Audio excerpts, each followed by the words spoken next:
I'm Thomas. Hát akkor kezdjük el, én Thomas vagyok. I'm the founder and principal of the College of Cranio-Sacral Therapy. Én vagyok a College of Cranio-Sacral Therapy craniosacrális iskolának a alapítója és a vezetője. In London. Londonban. And that was the first ever College of Cranio-Sacral Therapy. És ez volt az első craniosacrális iskola. Which I founded 36 years ago. Amit 36 évvel ezelőtt alapítottam. And as you can see, Zsófi is going to be translating for me this evening. És én fogok nektek fordítani ma este. And she's a wonderful translator. Köszönöm, thank you, Thomas. She didn't translate that. and Zsuzsi Orosz is managing. Orosz Zsuzsi pedig a vezetője a magyarországi képzésnek. So she'll be looking after things. Ő fogja vezetni ezt a ma esti webináriumot. If you want to put any questions in the chat, then you can put them in the chat and she will answer them. Jó, hogyha van bármi kérdésetek, amit a chatbe szeretnétek leírni, akkor Zsuzsi fog rájuk válaszolni. And hopefully you're all are familiar with Zoom and the technical aspect, but let us know if you have any questions. Jó, és reméljük, hogy a Zoomot ismeritek, és a mindenféle technikai dolgokat is ezzel kapcsolatban, de hogyha valami kérdésetek van, akkor bátran tegyétek fel. So usually when we do introductory days at the college, szóval általában, amikor bemutató napot tartunk a college-ban, az iskolában, when we do live in-person introductions, amikor élőben tartjuk ezeket a bemutatkozásokat, I always like to start with a practical session. Akkor általában egy gyakorlattal szoktam kezdeni. So that you can put your hands on and you can feel what's happening, because that's the best way to understand craniosacral therapy. És olyankor akkor rátehetitek a kezeteket, és megérezhetitek, hogy mi történik, mert igazából ez a legjobb módja annak, hogy megértsük a craniosacrális terápiát. Now, of course, with an online webinar like this, we can't actually put our hands on each other. De természetesen egy ilyen online webináriumon nem tudjuk egymásra tenni a kezünket. But I'd like to start with the practical process anyway. De én akkor is szeretném egy gyakorlati résszel kezdeni. So what I'd like you to do is just sit comfortably and bring your hands up very close to your own head. Úgyhogy azt szeretném kérni, hogy helyezkedjetek el kényelmesen, és hozzátok a kezeteket viszonylag közel a fejetekhez. So not quite touching your head, but very close. Úgyhogy ne érintsétek a fejeteket, csak egész közel legyen a két kezetek hozzá. And take a deep breath in. Vegyetek egy mély levegőt. And as you let go of your breath, és ahogy kiengeditek a lélegzeteteket, let your shoulders relax. Engedjétek, hogy a vállatok relaxáljon. Let your arms be loose. A karotok legyen laza. Let your hands be very soft and light. A kezetek legyen nagyon lágy és könnyű. And see if you can feel anything in that space between your hands. És figyeljétek meg, hogy éreztek-e bármit a kezeitek alatt lévő térben. Does that space feel full or does it feel empty? Ez a tér üresnek érzitek ezt a teret, vagy inkább telinek? Does it feel alive? Does it feel dynamic? Élettelinek érzitek? Is there anything happening? Történik-e ott valami? Does it feel vibrant? Vagy vibrál? Or does it feel empty and spacious? Esetleg üres és tágas? Does it feel very solid and tight? Vagy nagyon kemény, szilárd és összehúzódott? Or does it feel very loose? Vagy nagyon laza? Now, of course, this is not a very comfortable position. Ez nem egy túl kényelmes helyzet. So we won't spend very long here. Úgyhogy nem fogunk sok időt tölteni így. Usually you'd be working on somebody who was lying down in front of you and you'd have your hands on the couch, on the head. Általában úgy dolgozunk valakin, hogy fekszik a kezelőágyon, és a kezünket megtámasztja a kezelőágy. But if you can keep your hands up a bit longer, just see what you can feel. De hogyha még egy kicsit itt tudjátok tartani a kezeteket, figyeljétek meg, hogy mit éreztek. Is there any difference between the two sides of your head? Van esetleg különbség a fejetek két oldala között? Is one side expanding, the other side contracting? Mondjuk az egyik összehúzódik, a másik kitágul? Is there any sense of magnetism, pushing your hands away or drawing your hands in? Van bármilyen mágneses érzetetek, ami esetleg eltolja a kezeteket, vagy odahúzza a kezeteket? And then let your hands get a little bit lighter, a little bit further away from the head. És engedjétek most, hogy egy kicsit távolabb kerüljen a kezetek a fejetektől. And see if that affects what you're feeling. És figyeljétek meg, hogy ez befolyásolja-e, amit éreztek. Do you feel less? Do you feel more? Do you feel something different? Többet éreztek így, vagy kevesebbet, esetleg valami egészen mást? And recognize that you're not trying to feel skin and bones and anatomy. És vegyük észre, hogy nem a bőrt, vagy a csontokat, vagy az anatómiát szeretnénk érezni most, but rather to feel the biomagnetic field. hanem inkább a biomágneses mezőt. We all have a biomagnetic field around our bodies. Mindannyiunknak van egy biomágneses mezője a teste körül. In fact, our bodies are magnetic fields. Tulajdonképpen a testünk maga egy biomágneses mező. So see if you can feel that energy. Figyeljétek meg tehát, hogy érzitek-e ezt az energiát. So as I say, this is not a very comfortable position, so you can very gently let your hands come away and let your arms come back down. Jó, tehát ahogy mondtam, ez nem egy kényelmes pozíció, úgyhogy engedhetitek a kezeteket lazábbra, és leengedhetitek a karjaitokat is. So, did you feel anything? Szóval éreztetek-e bármit? How many of you felt there was something going on between your hands? Ki az, aki érzett valamit, hogy valami történt a kezei között? Esetleg tegye fel a kezét. Yeah, a few of you. Would anybody like to describe what you felt? Valaki szeretné esetleg elmesélni, hogy mit érzett? Yes, Ola? Kicsit ott úgy éreztem, hogy sűrűbb a levegő, de tágulni szeretne, és mintha inkább tartanom kellett volna egy kicsit. Tehát éreztem, hogy ott sűrűbb lett a levegő, olyan keményen. She was feeling that Hát, és a jobb oldalon éreztem azt, hogy picit ott akart volna jobban tágulni a tenyeremnél. Okay, she was feeling that the air was quite dense between her hands, and they just wanted to expand, especially on the right-hand side. Very good. Yeah, that's typical of what one feels with the energy system moving. Azt mondhatom azt, hogy ez elég tipikus, amit éreztél, ahogy az energiamező mozog. So let's move on to talk about craniosacral integration. And I'm going to show you this first bit in a video that I've made, which Zsófi will translate. So I'm just going to share my screen to show the video. Jó, tehát menjünk tovább a kranioszakrális integráció témáján belül, és most mutatok nektek egy videót, amit én fogok fordítani nektek. Nemrégiben egy Amy nevű kislányt hoztak el hozzám. Amy 6 hónapos volt, és élete eddigi 6 hónapját végig sírta. Éjjel-nappal, minden áldott nap csak sírt és fordított és sírt. Rengeteg szakember látta már, sokféle gyógyszert is szedett, de semmi sem segített. Mindkét szülő a végét járta. Végtelenül aggódtak a kislányukért, és alig aludtak 6 hónapon át. Nem tudtak Amyvel sehová elmenni, nem tudtak vendégeket fogadni, egy folyamatos rémálom volt az életük.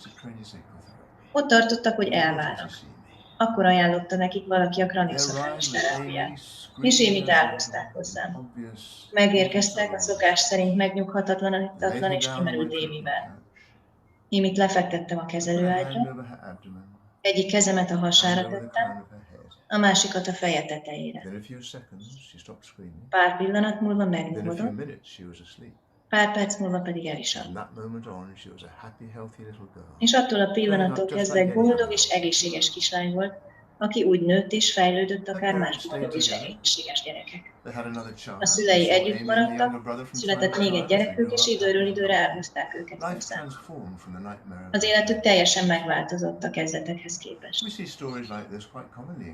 Ilyen történetekkel gyakran találkozunk kranioszakrális terapeutaként. Nem mindig ilyen drámai, és nem is mindig ilyen gyors, de gyakran csodákhoz hasonló a hatás. Ami ilyenkor történik, az a kranioszakrális integráció. A kranioszakrális koncepció William Sutherlandtől származik.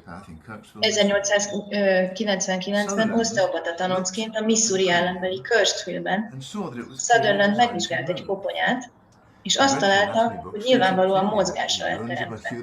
A hagyományos anatómia könyvek azt állították, hogy a felnőtt koponya csontjai között nem jön létre mozgás. A koponya pusztán egy szilárd doboz, mely az agy védelmére szolgál. De Sutherland rájött, hogy a koponya nem fejlődött volna így, ha nem lenne benne mozgás. Elkezdte kutatni ezt az elméletét, kísérletezett önmagán, kísérletezett másokon, és sikerült azonosítani egy finom, ritmusos mozgást, tágulást és összehúzódást, mely nem csak a koponyán érzékelhető, hanem az egész testben kifejeződik. Sutherland e koncepció kidolgozására tette fel az életét. Oszteopataként a csontrendszerre épülő mechanikus szemléletmódból indult ki, ami idővel rájött, hogy a mozgás, amit érzékel, nem a csontokból, membránokból és folyadékból ered, hanem egy mélyebb forrásból fakad. A természet mélyebben rejlő erői által ébred, melyek egy tágabb, biodinamikus mező részeiként áthatják a teljes univerzumot. Sutherland ezt az élet lélegzetének nevezte. 2013-ban Peter Higgs professzor Nobel-díjat nyert egy olyan elméletért, melyet először 1964-ben mutatott be. Ehhez a kutatási bizonyítékot a svájci CERN laboratórium szolgáltatta 2012-ben. Higgs felvetése szerint létezik egy univerzális mező, mely áthatja az univerzumot. Ezt a kvantumfizika már alátámasztotta, hogy valóban létezik egy univerzális mező, amelyen belül minden dolog létezik, amelyen belül minden kolcsahatásban van egymással. Minden galaxis, csillag, bolygó, tárgy és élőlény, minden sejt, atom és szubatomi részecske. A kranioszakrális integráció szintén elismeri az univerzális mező létezését, úgy, mint egy mindent összekapcsoló mátrix, melyben mindannyian létezünk. Mindannyian egy-egy különálló mátrix vagyunk a mátrixon belül. Csak úgy, ahogy az óceán élőlényeinek mindnek megvan a saját természete, és hatnak rájuk a hullámok, áramlatok és az óceán áramlája. Úgy mi emberi lények is egy tárgyabb energetikai mezőn belül, egy kozmikus óceánon belül létezünk, és hatnak ránk a biodinamikus erők, hullámai, áramlatai és árapálya, melyek áthatják az univerzumot.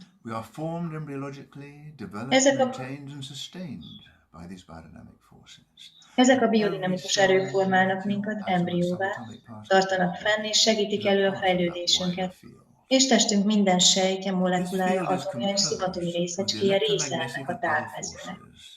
Ezt a mezőt elektromágneses és egyéb erők alkotják, melyek áthatják az univerzumot, és amelyek a fizika, kémia és biológia alapját adják.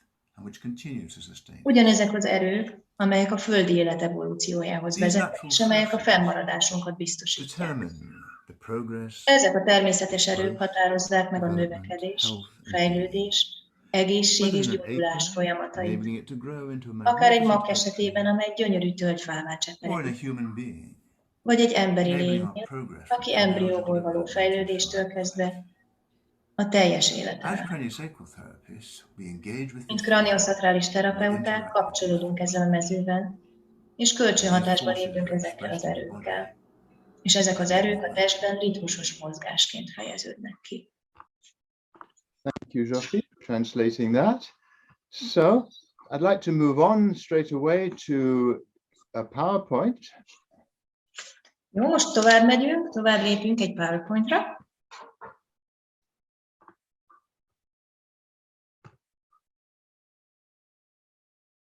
Okay.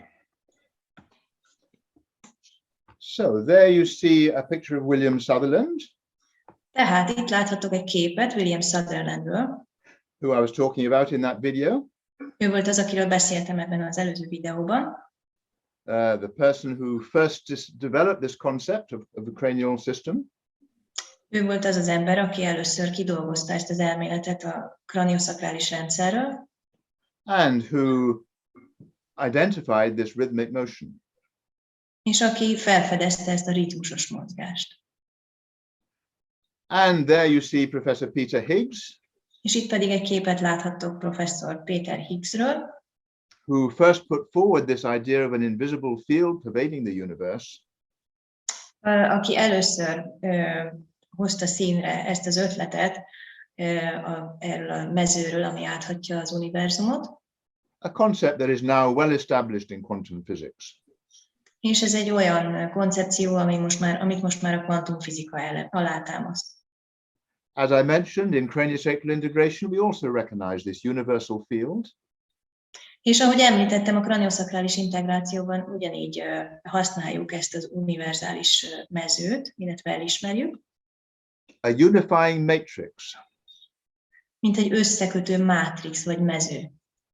And each of us exists as an individual matrix within that wider matrix. És mindannyiunk, mint egy individuális vagy egyéni mező létezik ebben a szélesebb nagy mezőben.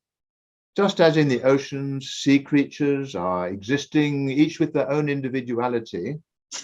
Ugyanúgy, ahogy az óceánban az óceáni lények léteznek, abszolút egyediként. Each of them influenced by the waves, tides, and currents within the ocean. És mindannyiunkra hatnak a hullámok, az áramlatok, az árapály az óceánon belül. So we humans exist within this wider energetic cosmic ocean. Mi emberi lények pedig ebben a szélesebb, kozmikus energetikai óceánban létezünk. Influenced by the waves, tides, currents, and biodynamic forces of the universal field.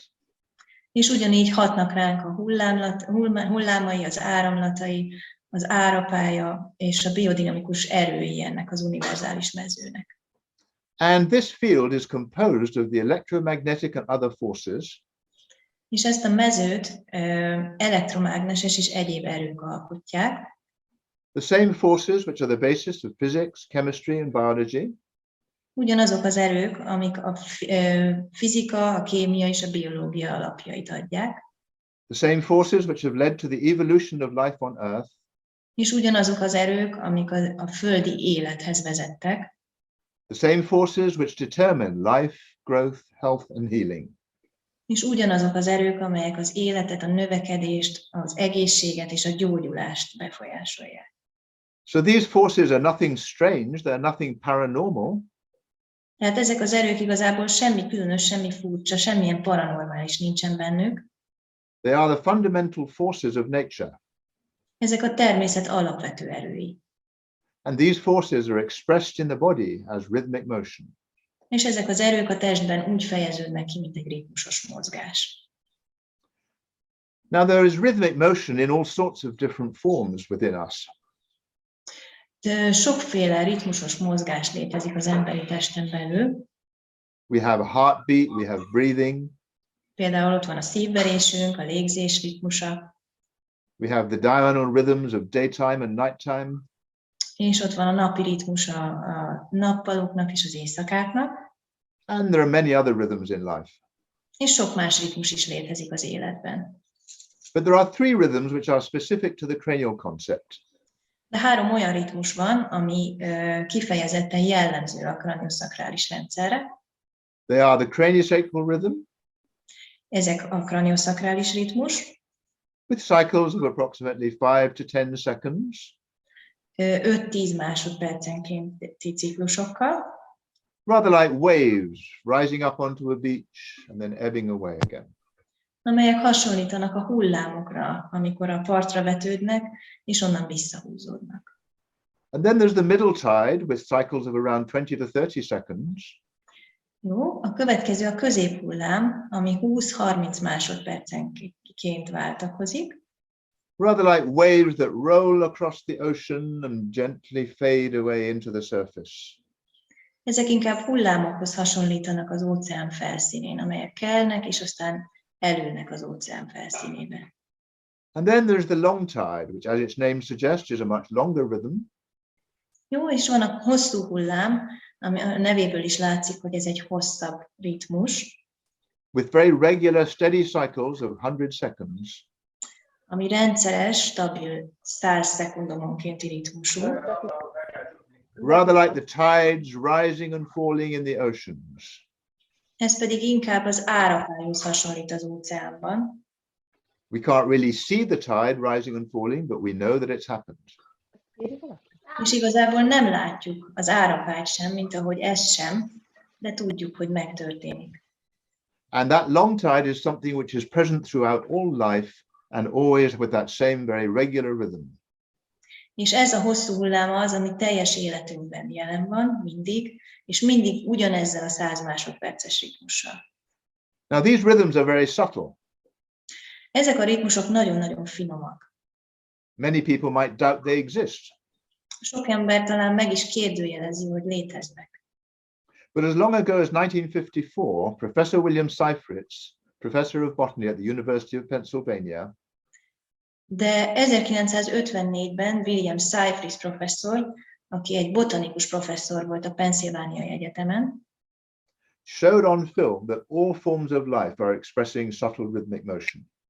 megmutatta filmen, hogy az élet minden formája kifejez ilyen finom ritmikus mozgásokat. Seifritz actually worked with something called a slime mold. William Seifritz a nyálkagombával dolgozott. Now you probably haven't heard of a slime mold. Valószínűleg még nem dolgoztatok, és nem is hallottatok nyálkagombáról. But it's actually very common. De ez egy nagyon gyakori valami. You can find it growing on rotten logs and tree stumps all over the place. Ez tulajdonképpen bárhol nő, bármilyen farodhadékon, akármilyen fának az oldalán. It's a fungus, a very primitive form of life. Ez egy gombaféle, egy nagyon primitív életforma, It seeps through the wood. ami beeszi magát a fába, a fa And kérgezé. it's so primitive, it doesn't even have a cell structure. És annyira primitív, hogy még sejt struktúrája sincsen. It is just protoplasm, the basic material from which all living matter arises. Tulajdonképpen csak protoplazmából áll, ez az alapvető anyag, ami a bázisa, ami az alapja minden élőlénynek. And Seifritz showed on film that even a primitive living substance like this is expressing rhythmic motion.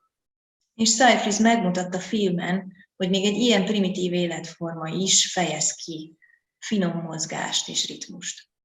And that bottom picture there is taken from his film, and it shows that not only is it expressing rhythmic motion, but expressing multiple rhythms.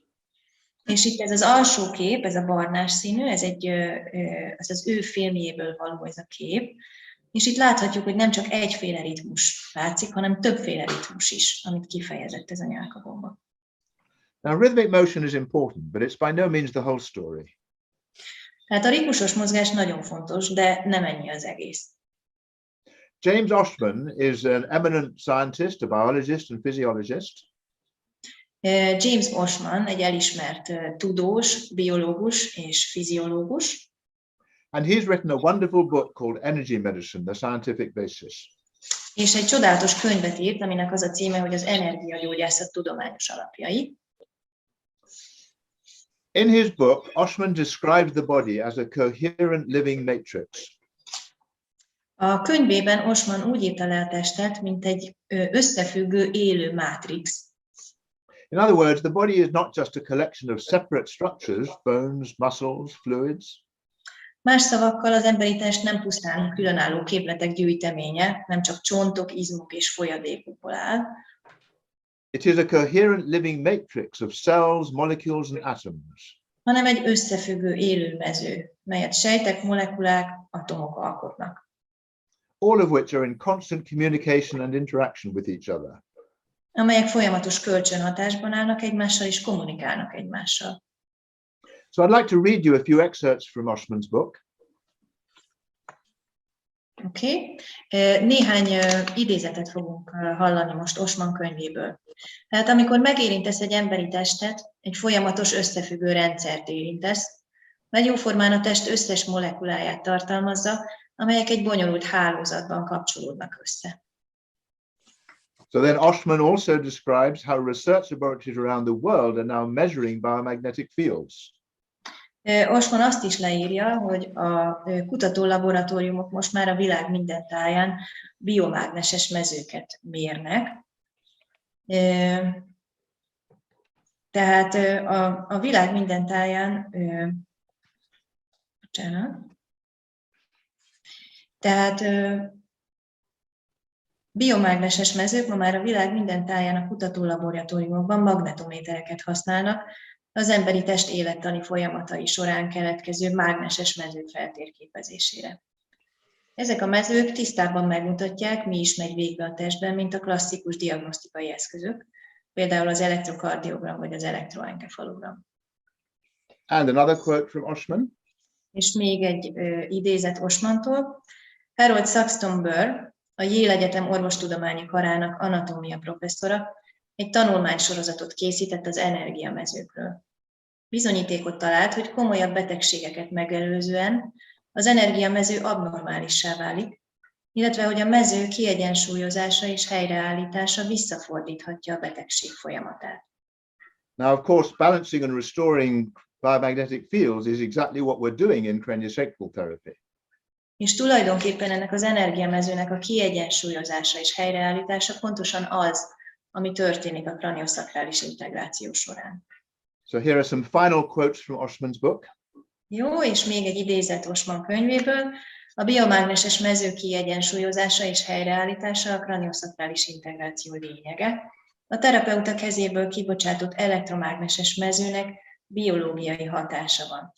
A terapeuták kezein keresztül kibocsátott 2-30 Hz-es tartományú, alacsony hullámhoz jótékony hatással bír. So, of course, in the past, people would think of healing as something weird, strange, didn't really believe in it. But now, of course, we have the scientific evidence to show that what we are doing and the healing energy that comes from our hands and works with people's energy fields is very definitely real. It has scientific proof and evidence to show that it exists. Jó, tehát régebben ezt a fajta gyógyítást, ez valami nagyon furcsának, megmagyarázhatatlannak tartották, de most már tudományos magyarázat és a tudomány alátámasztja azt, hogy valóban a terapeuta kezéből sugárzó energia tényleg képes a gyógyításra. So in craniosacral integration, we are working with biomagnetic fields. Tehát tulajdonképpen a craniosacrális integrációban a biomágneses mezővel dolgozunk. But there are also more biomechanical models for how the cranial system works. De vannak biomechanikus modellek is, amik azt mutatják be, hogy hogyan működik a craniosacrális rendszer. These models explain the craniosacral system in more conventional physiological terms. Ezek a modellek sokkal inkább tradicionális, konvencionálisabb módján fiziológiai fogalmakkal mutatják be, hogy hogyan működik ez a rendszer. Describing the movement of bones, the fluid pressures which cause those movements, and the neurological responses which initiate that. És ezek inkább a csontoknak a mozgását mutatják be, a folyadéknyomásokat, amik ezt a rendszert működtetik, illetve a neurológiai válaszokat. And these models reflect Sutherland's early explorations as an osteopath when he was looking at things from a more mechanical point of view. Ezek inkább Sutherland korai felfedezéseit tükrözik, amikor oszteopataként, még oszteopata tanulóként még sokkal inkább a biomechanikus dolgokat látta meg. They are valid and they are relevant. Ezek ugyanúgy igazak és ugyanúgy helytállóak. But they have their limitations. De megvannak a határaik ezeknek a tanoknak. Because they don't adequately explain the phenomena that we experience. Mert valójában nem magyarázzák meg adekvát módon azokat a jelenségeket, amiket tapasztalunk. We can explain craniosacral therapy in terms of its anatomy. A craniosacrális terápiát magyarázhatjuk az anatómiával. The bones of the cranium and sacrum. A koponya és a szakrum, vagyis a keresztcsontnak a csontjaival. The membranes which connect these bones. A membránokkal, amik ezeket a csontokat összekötik. The cerebrospinal fluid contained within those membranes. Az agyi gerincvelői folyadékkal, ami ezeken a membránokon belül kering. And the fascia which emanates out to all parts of the body. és a fasciával, ami behálózza az egész testet. All of this is relevant. Ez mind igaz és helytálló, but it extends beyond that. de ennél többről van itt szó. In order to understand cranial work, we need to think on a quantum level. Ahhoz, hogy valóban megértsük a kranioszakrális munkát, kvantum szinten kell gondolkodnunk. How many of you have a pretty good understanding of quantum science? Hányan vannak közülünk, akik nagyon jól értik a kvantum fizikát? Anybody putting their hand up? Van valaki? Maybe not. And that's a good response.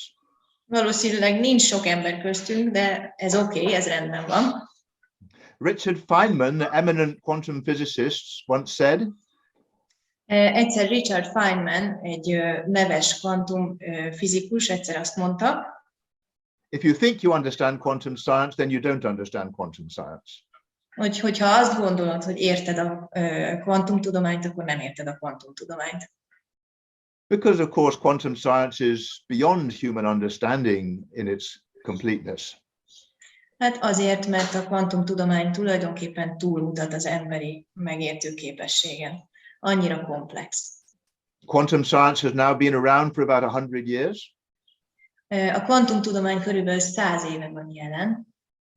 But the universe has always been a quantum universe. De az univerzum mindig is egy kvantumuniverzum volt. Ever since the dawn of time. Az idő kezdete óta. Whatever time may be. Bármi is az idő. And in Cranio-Sacral Integration, we are working with those quantum forces that make up the universe. És a kranio-szakrális integráció során tehát ezekkel a kvantum erőkkel dolgozunk, amik az univerzumot létrehozzák. We are working with subtle forces, nuclear forces, quantum forces. Tehát finom erőkkel dolgozunk, sejterőkkel, kvantumerőkkel. As you probably know, all matter is composed of atoms. Ahogy mindannyian tudjátok, valószínűleg minden dolog atomokból tevődik össze. And atoms are composed of subatomic particles. És az atomok pedig szubatomi részecskékből állnak. You might be familiar with that top picture there that shows the picture that you might find in a school book about physics. Ezt a képet itt a bal oldalt fölül biztosan mindannyian ismeritek. Ez körülbelül az a kép, amit mindegyik iskolai fizika könyvben megtaláltok. Which shows an atom with the nucleus at the center and the electrons around it. Ez egy atomot mutat, középen a nukleusszal, és az elektronokkal körülötte. But that's a very misleading picture. De ez egy eléggé félrevezető kép. Because in fact, every atom is composed primarily of space. Mert tulajdonképpen minden atom elsősorban térből áll. The solid part of the atom, the nucleus, is just 1/1000th of its volume.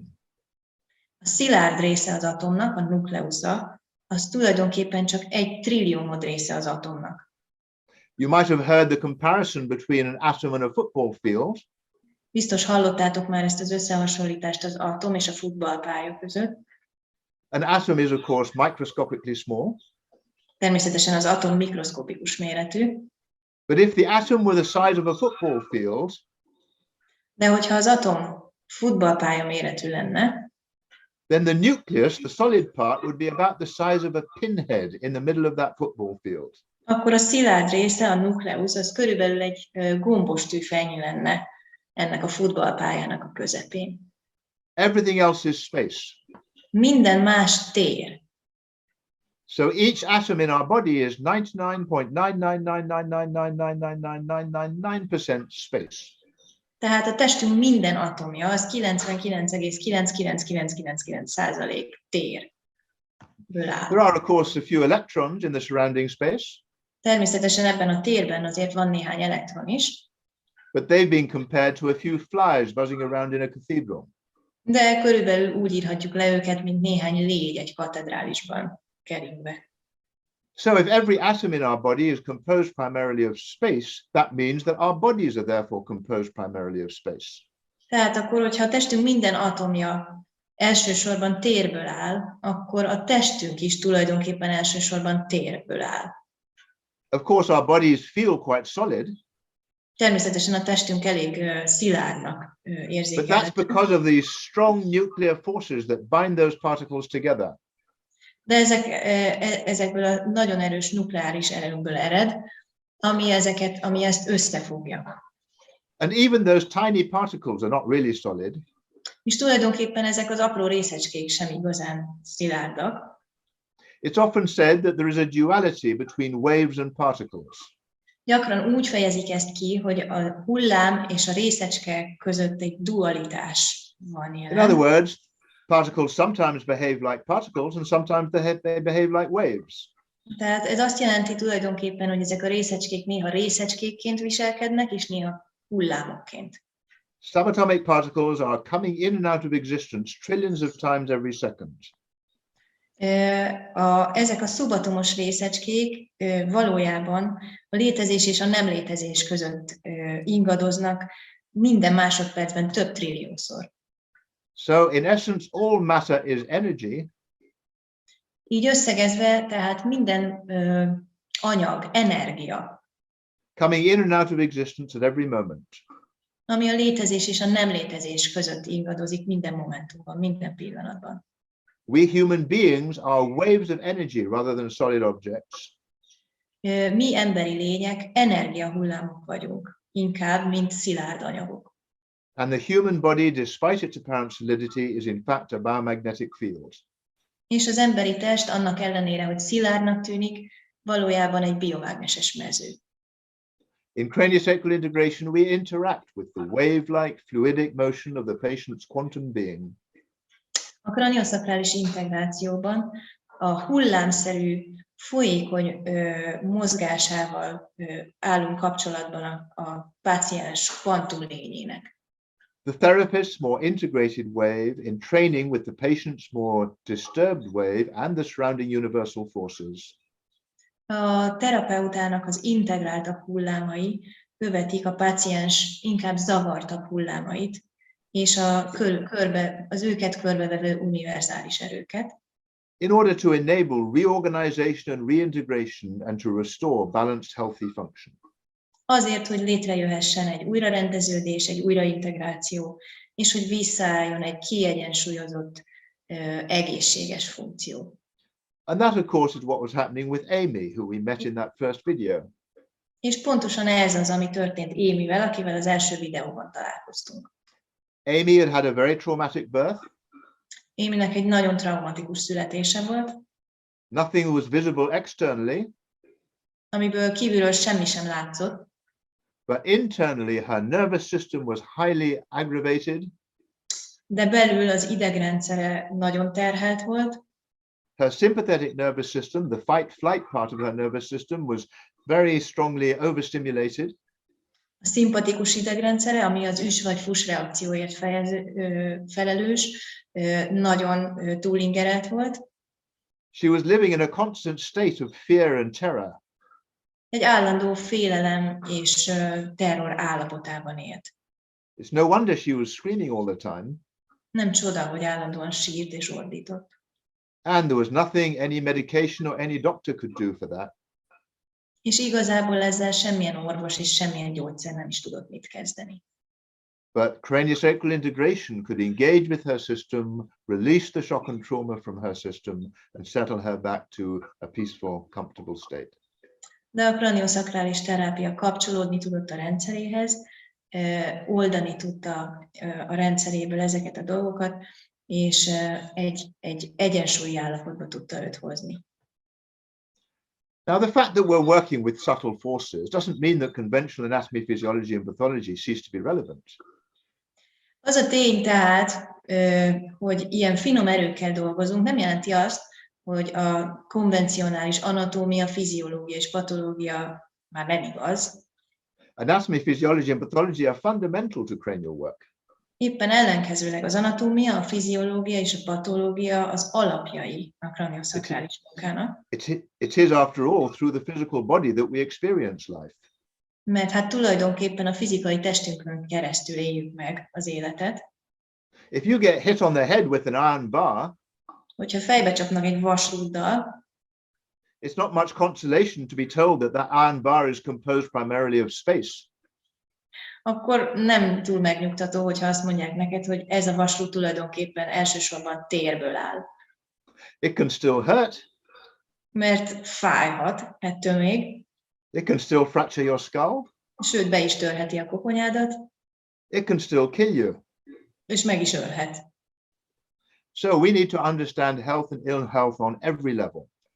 Tehát meg kell értenünk az egészséget és a betegséget minden szinten. Quantum and Newtonian. Kvantum szinten és a newtoni szinten. Biodynamic and biomechanical. Biodinamikus és a biomechanikus szinten. Subtle and gross. Finom szinten és globálisan is. And that is very much a feature of our approach to craniosacral integration at the College of Cranio-Sacral Therapy. És tulajdonképpen ez a lényege a mi megközelítésünknek a College of Cranio-Sacral Therapy-nál. More than anyone else, we integrate the quantum and the Newtonian, the biodynamic, the biomechanical, the whole spectrum. Mi bármelyik másik iskolánál jobban integráljuk a kvantum és a newtoni nézeteket, a biodinamikust és a biomechanikust. Tehát minden rajta van a spektrumon itt. And we integrate all the different factors that can contribute to health. És minden olyan faktort is integrálunk, ami az egészséghez hozzájárul. Not just the biodynamic and the biomechanical. Nem csak a biodinamikus és biomechanikus dolgokat. But also fascial unwinding. De a fascia oldást is. Mindfulness. A mindfulness-t. And the awareness that thought is a part of that quantum interaction.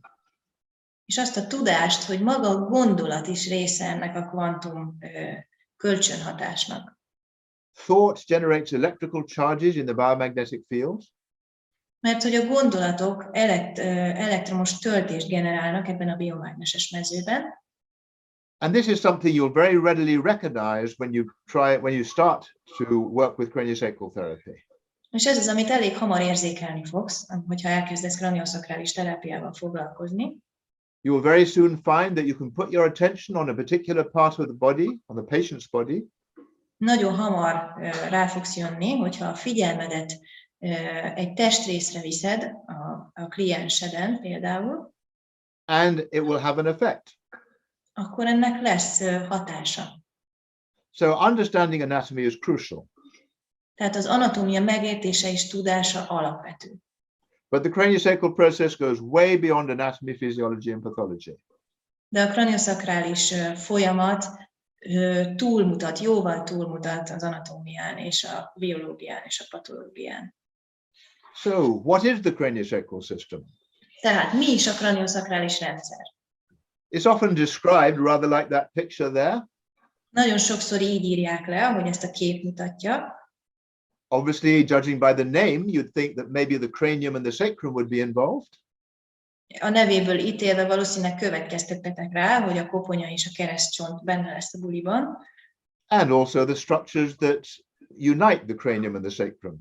És azok a képletek is, amik összekötik a koponyát és a szakrumot. The membranes and the fluids and the spine.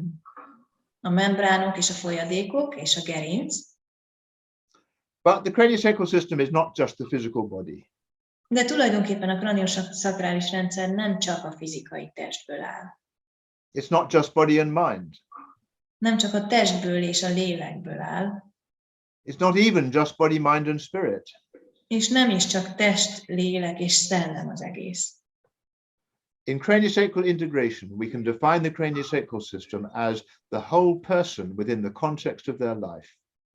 A kraniosakrális integrációban úgy írhatjuk le a kraniosakrális rendszert, hogy a teljes ember az életek kontextusán belül.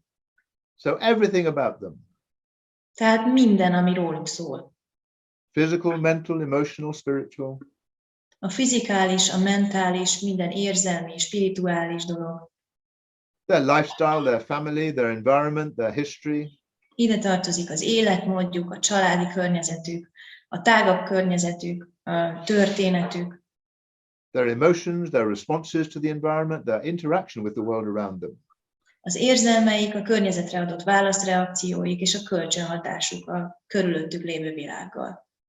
All of these are part of the craniosacral system. Mindez része a kraniosakrális rendszernek.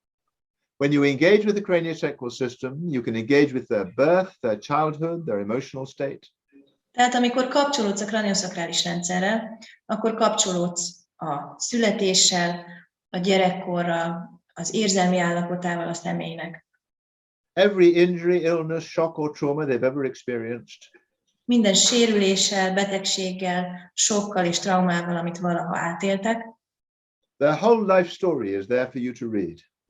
Az egész élettörténetük ott van előtted. And you can not only read it, but you can also engage with their life story in order to enable a therapeutic response.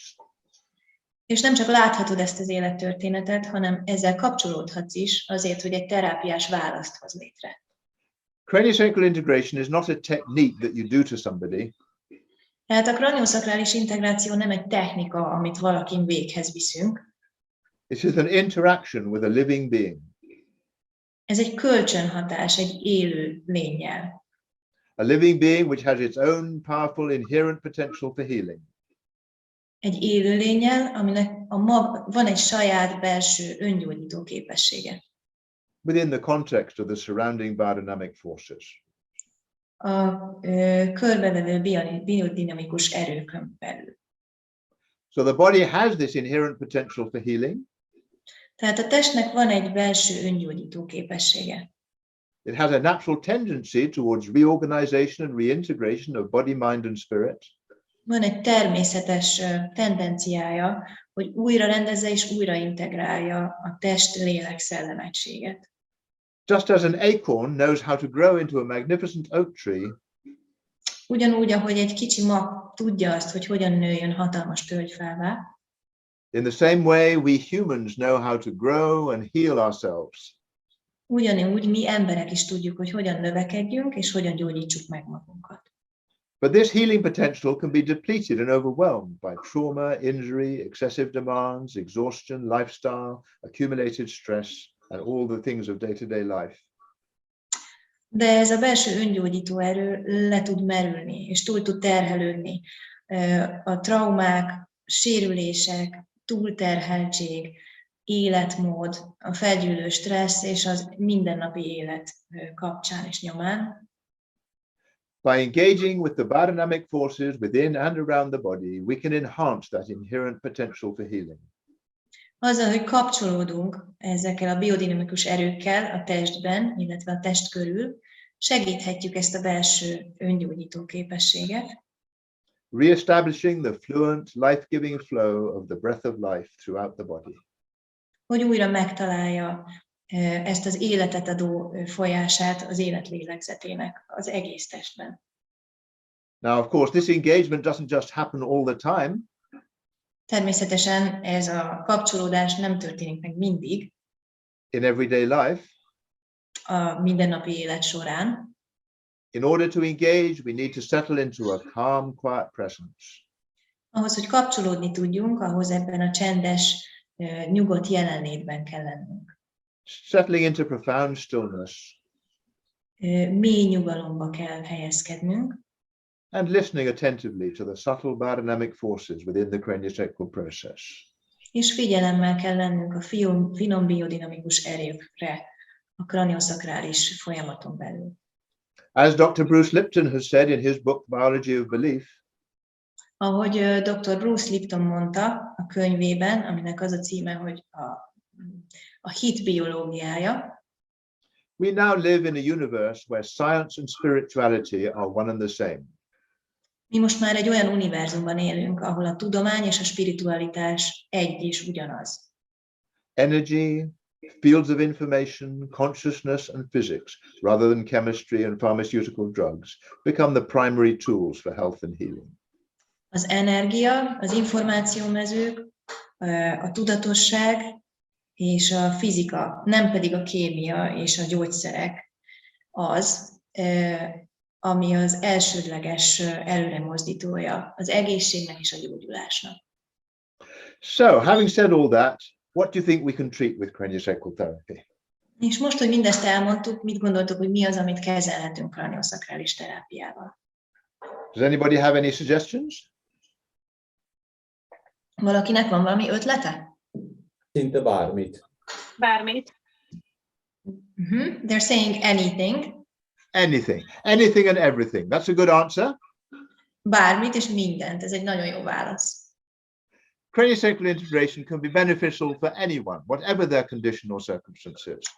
A kraniosakrális integráció tehát mindenkire jótékony hatással lehet, akármi is a problémájuk, vagy akármi a körülmények. So you could say we can treat anything, except of course that we're not treating things, we're treating people. És mondhatjuk azt, hogy bármit tudunk kezelni, azzal a pici bökkenővel, hogy nem valamit kezelünk igazából, hanem embereket kezelünk. We're not treating conditions or symptoms, we are engaging with people. Tehát nem problémákat és nem tüneteket kezelünk, hanem kapcsolódunk az emberrel. We are enhancing the underlying health. A mélyen rejlő egészséget támogatjuk. And when we enhance the underlying health, we enhance the body's inherent potential to reorganize and reintegrate, to heal itself, and to resolve whatever conditions and symptoms may be there insofar as possible. És amikor támogatjuk ezt a mélyen rejlő egészséget, támogatjuk a test veleszületett képességét, hogy újra rendezze és újra integrálja önmagát, hogy meggyógyítsa önmagát, és hogy megoldjon olyan problémákat és tüneteket, amire képes. Now, of course, patients don't come in and ask you to enhance the underlying health. Természetesen nem úgy sétálnak be a kliensek, hogy megkérnek, hogy támogasd meg kérlek a mélyen rejlő egészségemet. If a patient comes to you and says, you know, they have their symptoms and their conditions, hogyha belép egy kliens az ajtón, és azt mondja, hogy itt fáj, ott fáj, if you say to them, oh, I don't treat symptoms and conditions, I just enhance the underlying health, és erre te azt mondod nekik, hogy ó, én nem kezelek problémákat és tüneteket, én csak támogatom a mélyen rejlő egészséget, they're probably going to think you're a bit weird and they'll go away and find somebody more sensible. akkor valószínűleg azt fogják gondolni, hogy tök fura vagy, és el fognak menni valaki máshoz. So we have to speak a language that makes sense to people. Tehát olyan nyelvet kell beszélnünk, amit mindenki ért, They are concerned about their symptoms. mert hogy az embereket aggasztják a problémáik, a tüneteik. They want to know if you can cure their migraine, their back pain, their child's asthma, their menstrual disorders. És ők tudni akarják, hogy meg tudod-e gyógyítani a hátfájásukat, a gyerekük asztmáját, a migrénjüket, a menstruációs zavarjukat. And of course, we reply to them and say, yes, I can help you with your back pain and your migraine and your child's asthma. És mi erre természetesen úgy válaszolunk, hogy igen, meg tudjuk gyógyítani a gyereked asztmáját, a migrénedet, a hátfájásodat. We know that we're just enhancing the underlying health and the body does the healing. De mi tudjuk, hogy mi valójában csak támogatjuk a mélyen rejlő egészséget, és a test gyógyítja önmagát. But we need to speak a language that people can relate to. De olyan nyelvet kell beszélnünk, amihez mindenki tud kapcsolódni. So craniosacral integration can enhance anybody's health. Tehát a kraniosakrális integráció mindenkinek az egészségét támogatni tudja. Whatever their age or condition. Bárhány évesek is, és bármi is a problémájuk. Newborn babies, elderly people. Akár legyenek újszülöttek, vagy idősebb emberek. Chronic illness or acute disease. Krónikus problémával fordulnak hozzánk, vagy akut betegséggel. Physical injuries, emotional infection, infectious diseases. Vagy fizikai betegséggel, vagy bármilyen ragályos betegséggel. Trauma, stress, agitation, whatever. Legyen az trauma, vagy stressz, vagy szorongás, bármi. So everybody can benefit from the reorganization and reintegration of body, mind, and spirit that is enabled by craniosacral integration. Mert tulajdonképpen mindenkinek jót tesz a test, lélek, szellem újraintegrálása, ami a kraniosakrális terápia lényege. Now, of course, we can say we can treat everything, but there are certain conditions for which craniosacral therapy is better known. És természetesen így ezek alapján bármit tudunk kezelni, De vannak olyan problémák, amik gyakrabban köthetők össze a kranioszakrális terápiával. That's not because craniosacral integration only treats those conditions or specializes in those conditions. Ez nem azért van, mert a kranioszakrális terápia csak ezekben az esetekben hasznos, és nem is azért, mert ezekre specializálódott, But because certain types of situation just attract more attention than others. hanem mert bizonyos szituációk, bizonyos problémák több figyelmet vonzanak, mint mások. Or because craniosacral therapy is more effective at treating them than anything else. Vagy esetleg azért, mert a kranioszakrális terápia sokkal hatékonyabban tudja ezeket a problémákat gyógyítani, mint bármi más. So in terms of the things that draw attention, a prime example would be babies and children. És azok közül a dolgok közül, amik figyelmet keltenek föl, egy ilyen fontos dolog a babák és a kicsik. Cranio-sacral therapy is very well known for treating babies and children. A kranioszakrális terápia nagyon ismert a kisbabák és gyermekek problémáinak gyógyításában. Whether it's for the common symptoms of poor sleep, colic, agitation, hyperactivity. Ez lehet a gyakori problémák kapcsán, mint a hasfájás, alvási problémák, irritabilitás. Or other common conditions like ear infections or autism or dyslexia. De lehet más problémák miatt is, például a fülgyulladás, az autizmus, diszlexia. Or all the many effects physically, mentally and emotionally of birth trauma. Vagy pedig a fizikai, mentális és emocionális hatásai a születési traumának. Those of you who are mothers will know that most babies cry, don't necessarily sleep well, get colic. Azok közületek, akik anyák, tudják, hogy a legtöbb baba azért sír, hasfájós, nem alszik jól. Cranio-sacral integration very commonly has magical effects, changing restless babies into sleeping babies and removing colic and helping in every way. A kranioszakrális terápiának általában csodálatos hatása van ezekre, és nagyon hamar megváltoztatja a nem alvós babát alvós babává, és megszünteti a hasfájást is. It's not always as quick and dramatic as Amy. Nem mindig annyira gyorsan és drámaian, mint Amy esetében, but very often very rapid and magical effects. De nagyon gyakran nagyon gyors eredményt hoz.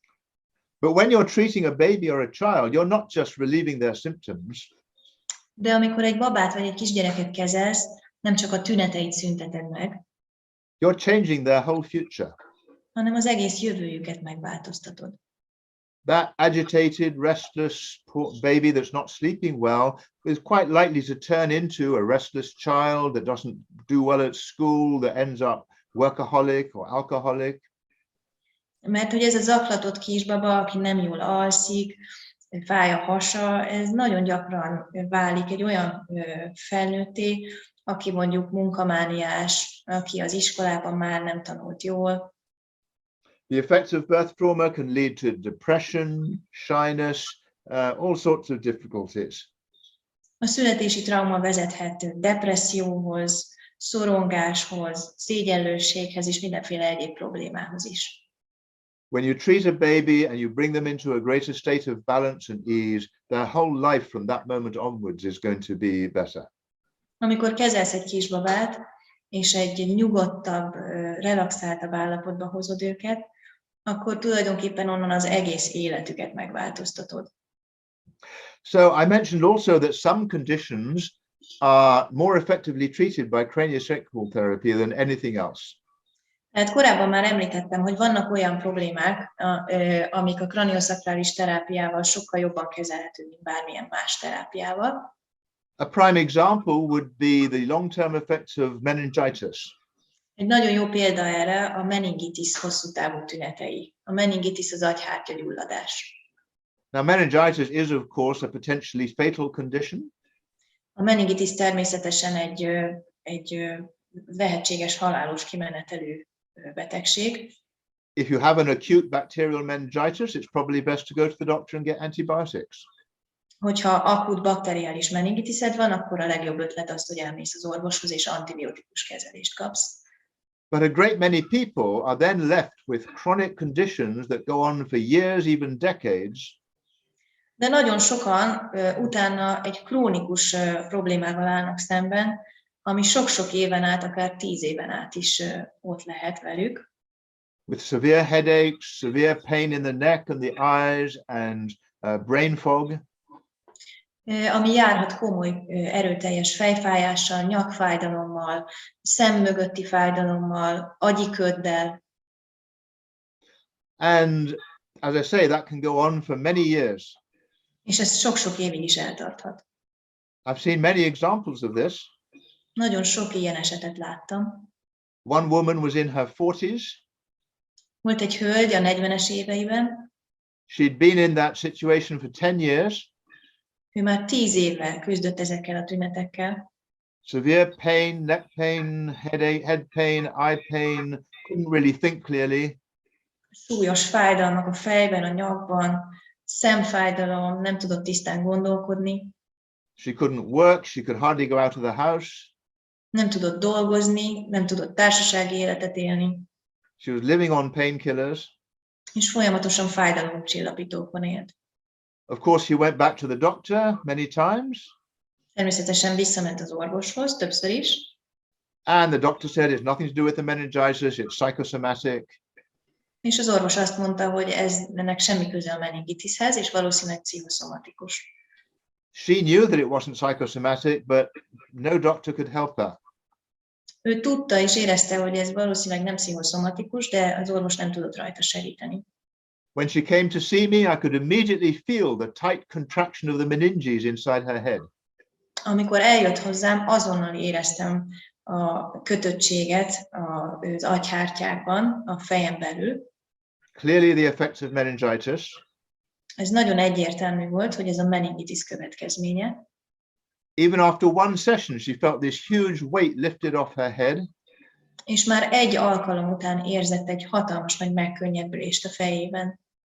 Within about 5 or 6 sessions, she was completely free of symptoms again. És körülbelül 5-6 alkalom után teljesen megszűntek a tünetei.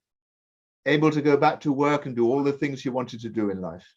Képes volt újra dolgozni, és visszatért az életbe.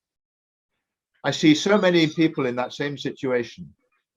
Nagyon sok ember jön hozzám ugyanezzel a problémakörrel.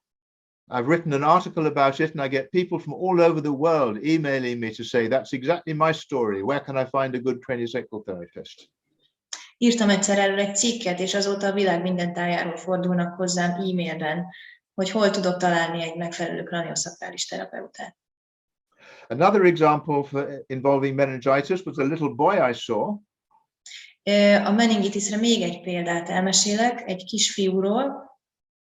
When he was born, everything was perfect. He slept well, he fed well, a perfect baby.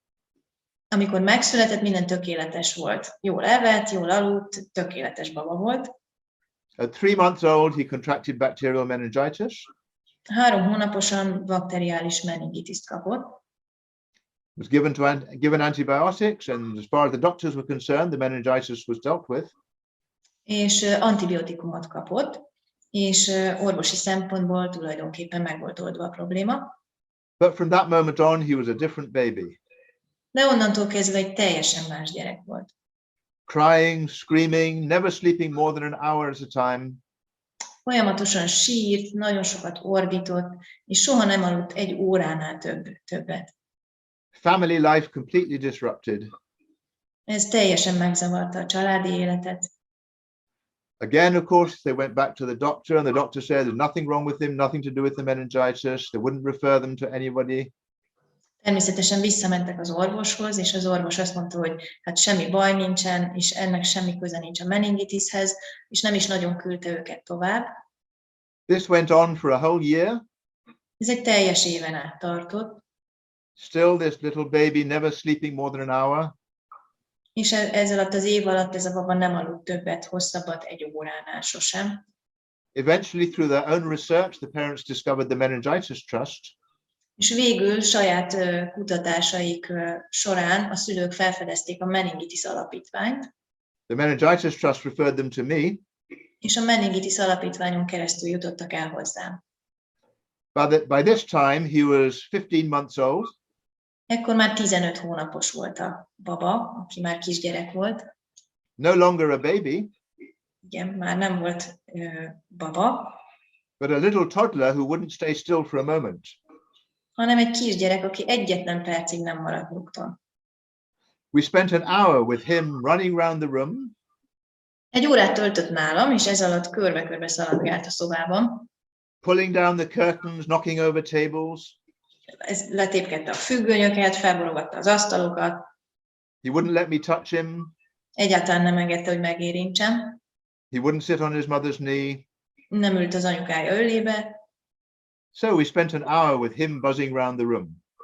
Tehát eltöltöttünk egy órát úgy, hogy fel alá futkosott a szobában. At the end, the parents said, "I'm sorry if we've wasted your time, but there's nothing we can do." És a végén a szülők azt mondták, hogy elnézést, hogy raboltuk az idejét, igazából nem nagyon tudtunk mit csinálni.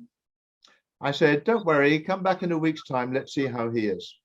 És én azt mondtam nekik, hogy semmi baj nincsen, jöjjenek vissza egy hét múlva, és nézzük meg, hogy van.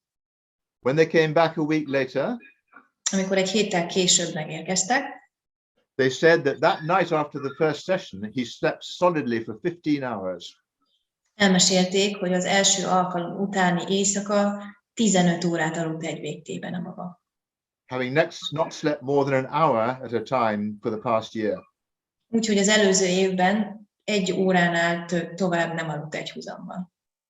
And that, of course, is with me never being able to touch him at all in that session. És ez úgy történt meg, hogy azon az alkalmon egyáltalán nem is értem hozzá. So the significant point about that story is that you don't actually need to put your hands on to enable response. Tehát ami nagyon fontos ezzel a történettel kapcsolatban az az, hogy nem is kell a testre helyezned a kezed ahhoz, hogy válaszreakciót tudják kiváltani. We're working with the energy field. Mert hogy az energiamezővel dolgozunk. We can engage with the energy field from a distance. Távolról is tudunk kapcsolódni az energiamezővel tehát. We can engage with the energy field through thought. És a gondolatainkkal is tudunk kapcsolódni az energiamezővel.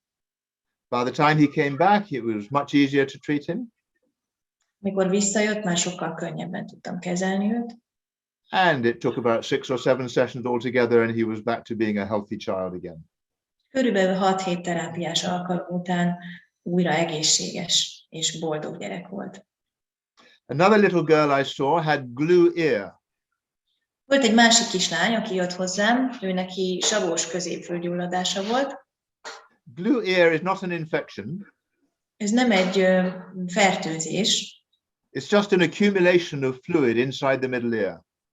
hanem ez a középfőben a folyadéknak a felgyűlése, felhalmozódása. Because there's no infection, there are generally no symptoms, no pain, no inflammation.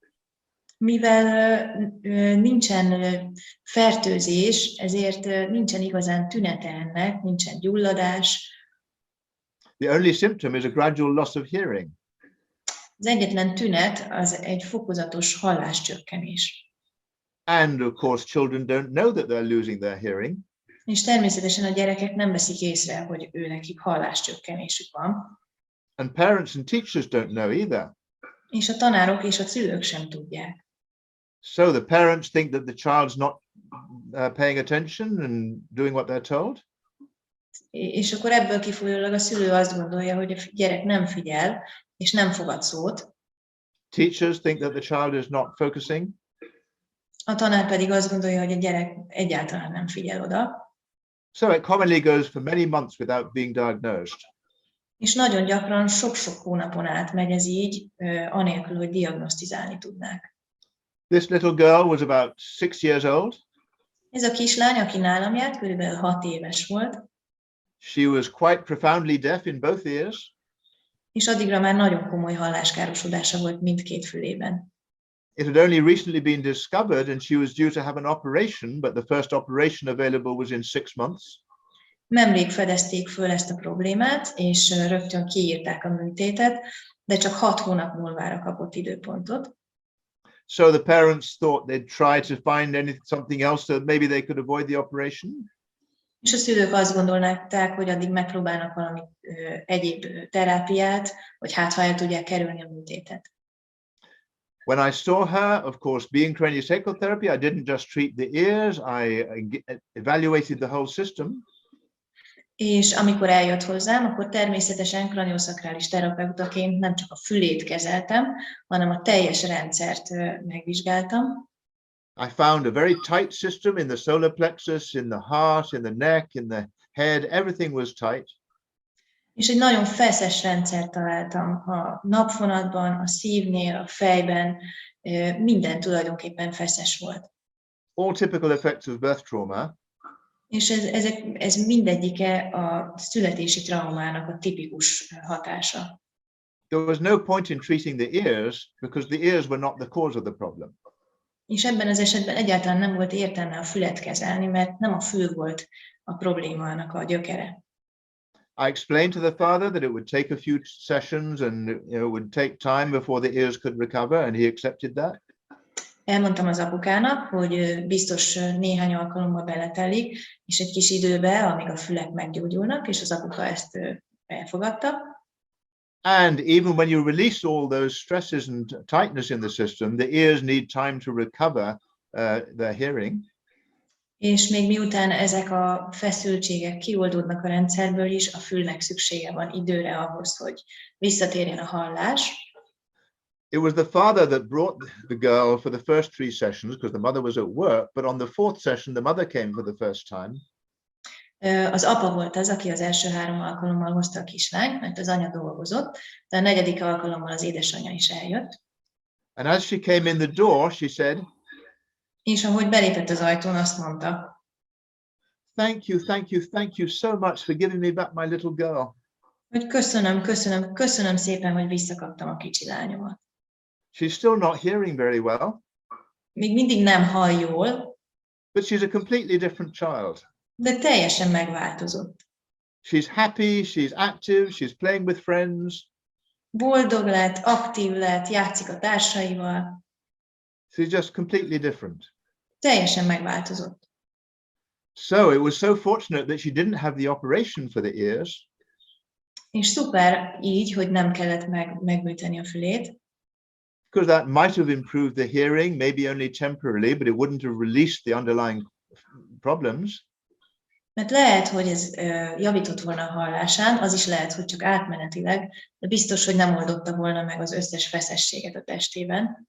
It wouldn't have changed that whole nature and personality, that whole traumatized system that was underneath the surface. És nem tudta volna megváltoztatni azt az egész traumatizált rendszert, az egész természetét a kislánynak, ami a felszín alatt volt. It's obviously so much more effective when you can treat the whole person and release the underlying trauma rather than just treating symptoms in the way that so much orthodox medicine does.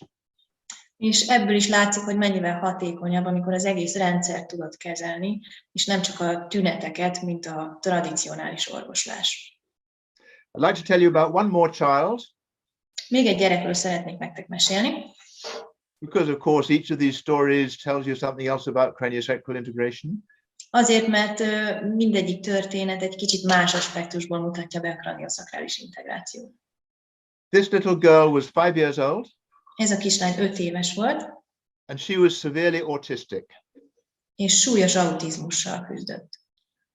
When she first came, I came out into the waiting room and she was hiding away in a corner. She wouldn't make any eye contact. She wouldn't do anything. Amikor először érkeztek hozzám, akkor kimentem hozzá a váróterembe, ő elbújt egy sarokba, egyáltalán nem vette fel a szemkontaktust, nem akart semmit se csinálni. At the age of 5, she wasn't speaking at all. 5 évesen még nem beszélt egyáltalán. Just a few noises to her mother. Néhány kis hangocskát adott az anyukája felé. We gently coaxed her into the treatment room and up onto the couch for treatment. És nagyon finoman becsalogattuk őt a kezelőhelyiségbe, fel a kezelőágyra. She was very reluctant and very shy. Nem nagyon szeretett volna, és nagyon szégyellős volt. But as I put my hands on her, de ahogy rátettem a kezeimet, her whole body changed. Az egész teste megváltozott. She softened, she relaxed. megpuhult, meglágyult, ellazult. Her whole body language changed. A testbeszéde megváltozott. You could see in her face that she recognized that this was something very valuable, very positive, that she really liked. Lehetett látni az arcán, hogy úgy gondolja, hogy ez tényleg valami értékes, valami pozitív, ami tetszett neki. Autism is a deeply ingrained process that can take a long time to recover completely. Az autizmus egy mélyen beívódott állapot, ami általában sok időt vesz igénybe, hogy változzon, és hogy javítani lehessen rajta. But right from the start, there was an obvious response. De egészen a kezdetektől egy nagyon nyilvánvaló válaszreakció volt. When she came back for the next week, Amikor a következő héten újra megérkezett, where I work, I can see out the window as people are coming up the street towards the clinic. Ahol én dolgozom, kilátok az ablakon, és látom az embereket, ahogy érkeznek a klinikába. And this little girl was running up the street as fast as she could. És ez a kislány futott az utcán felém, amilyen gyorsan csak tudott. She burst through the front door, burst through the door of my room and jumped up onto the treatment couch. Berontott az ajtón, és felugrott a kezelőágyra. And this was the little girl who last week had been so shy she wouldn't come out of the corner or come anywhere near me. És ez ugyanaz a kislány volt, aki egy héttel hamarabb nem is akart kijönni a sarokból, és egyáltalán nem akart semmit se csinálni. Again, she obviously recognized how valuable this craniosacral process was. És ebből látszik, hogy valószínűleg felismerte azt, hogy ez számára milyen értékes, ez a kranioszakrális folyamat. I treated her regularly over the next 2 years. A következő 2 évben rendszeresen jártak hozzám. With constant changes. Folyamatos változást lehetett tapasztalni. Another thing that happened after the first session was that the next day she went to see her speech therapist. És még az első alkalom után még egy változás történt. Másnap elment a logopédusához. She'd been having speech therapy for 2 years, but with hardly any progress. És addigra már 2 éve járt a logopédushoz, nagyon kevés sikerrel. And that day, the speech therapist said to the mother, "What's happened? Suddenly she's responding. She's making more sounds. She's learning."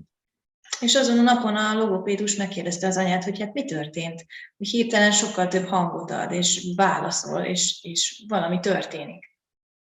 So, as I say, I worked with her for 2 years. By the age of 7, she was at a normal school. She was speaking well. She was playing with friends. She was not quite what you'd expect from a 7-year-old, but so different from that 5-year-old. És ahogy mondtam már, sokáig dolgoztam vele, 7 éves korára egy normál iskolába járt, beszélgetett, kapcsolatot teremtett, játszott a barátaival, és nem úgy, mint valaki, aki nem autizmussal él, de mégis óriásit fejlődött. Okay, so I could tell you stories forever. Örökké is tudnék mesélni még történeteket. I was thinking of stopping for some questions, but as time's going on, maybe I'll just finish what I'm going to say and we'll deal with any questions at the end.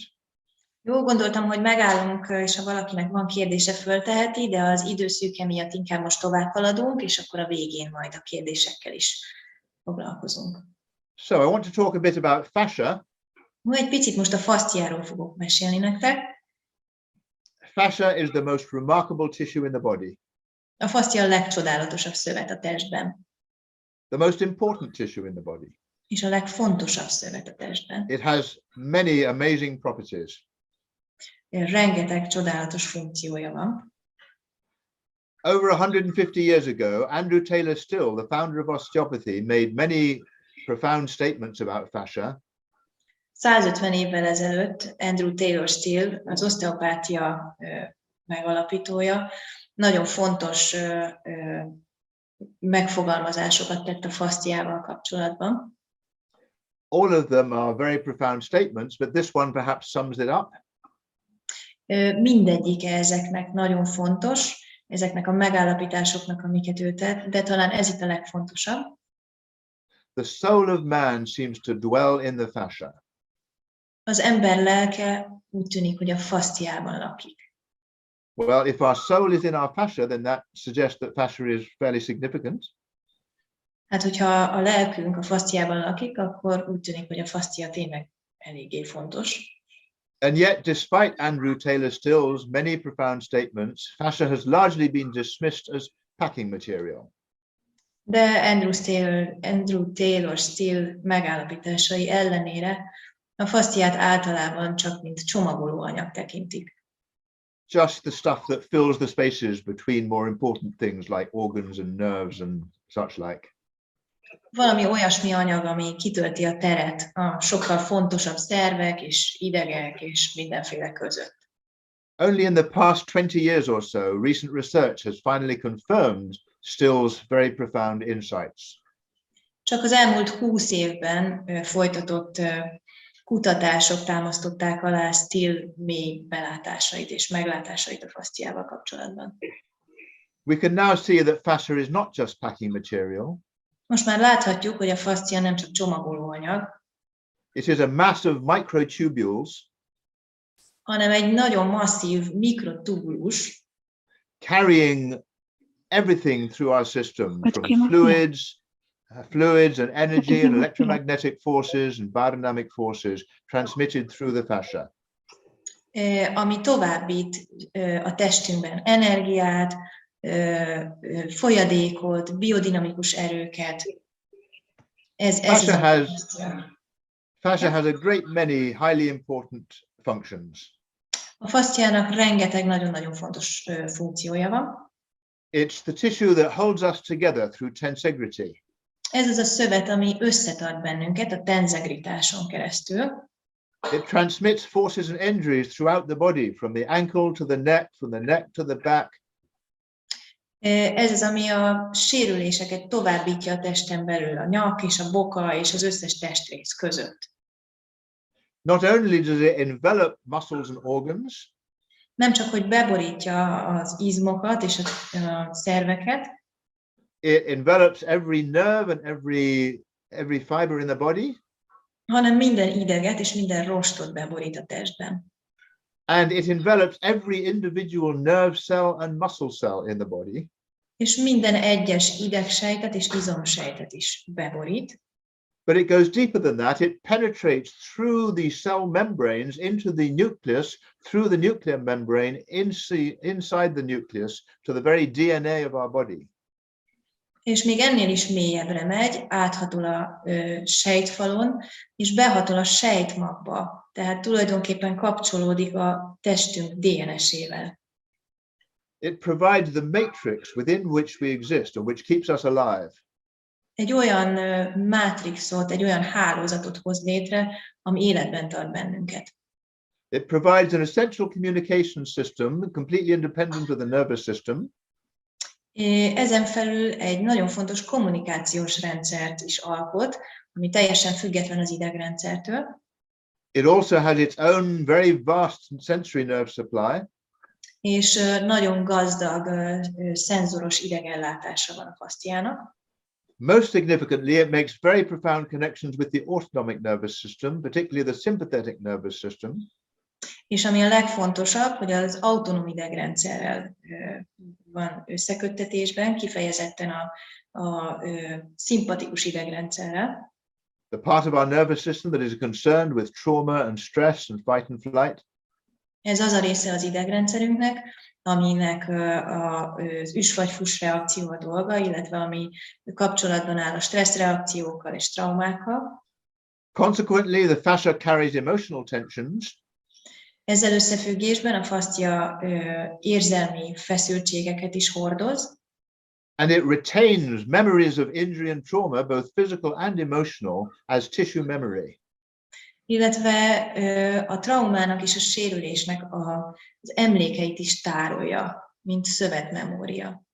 When we work with the fascia in the very specialized, profound way that we work in our college, it is an extremely profound process for releasing trauma, stress, and physical injuries of all kinds.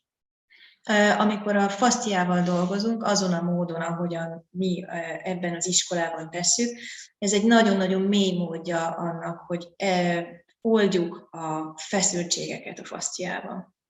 And yet, despite all the recent research, most approaches to the fascia remain predominantly mechanical. De a legutóbbi kutatások ellenére a legtöbb fascia módszer általában inkább mechanikus alapokon nyugszik. Massaging the fascia, stretching the fascia, manipulating the fascia. A fasciát masszírozzuk, a fasciát manipuláljuk, a fasciát nyújtjuk. What we do here is something completely different. De amit ebben az iskolában végzünk, az teljesen más. In Cranio-Sacral Integration, we see profound transformation through fascial unwinding. A craniosacrális integráció során óriási mély átváltozást találunk a fasciaoldás által. Something which is not generally taught elsewhere. Ez egy olyan valami, amit máshol nem tanítanak. We see profound effects for musculoskeletal injuries, for chronic pain and restriction.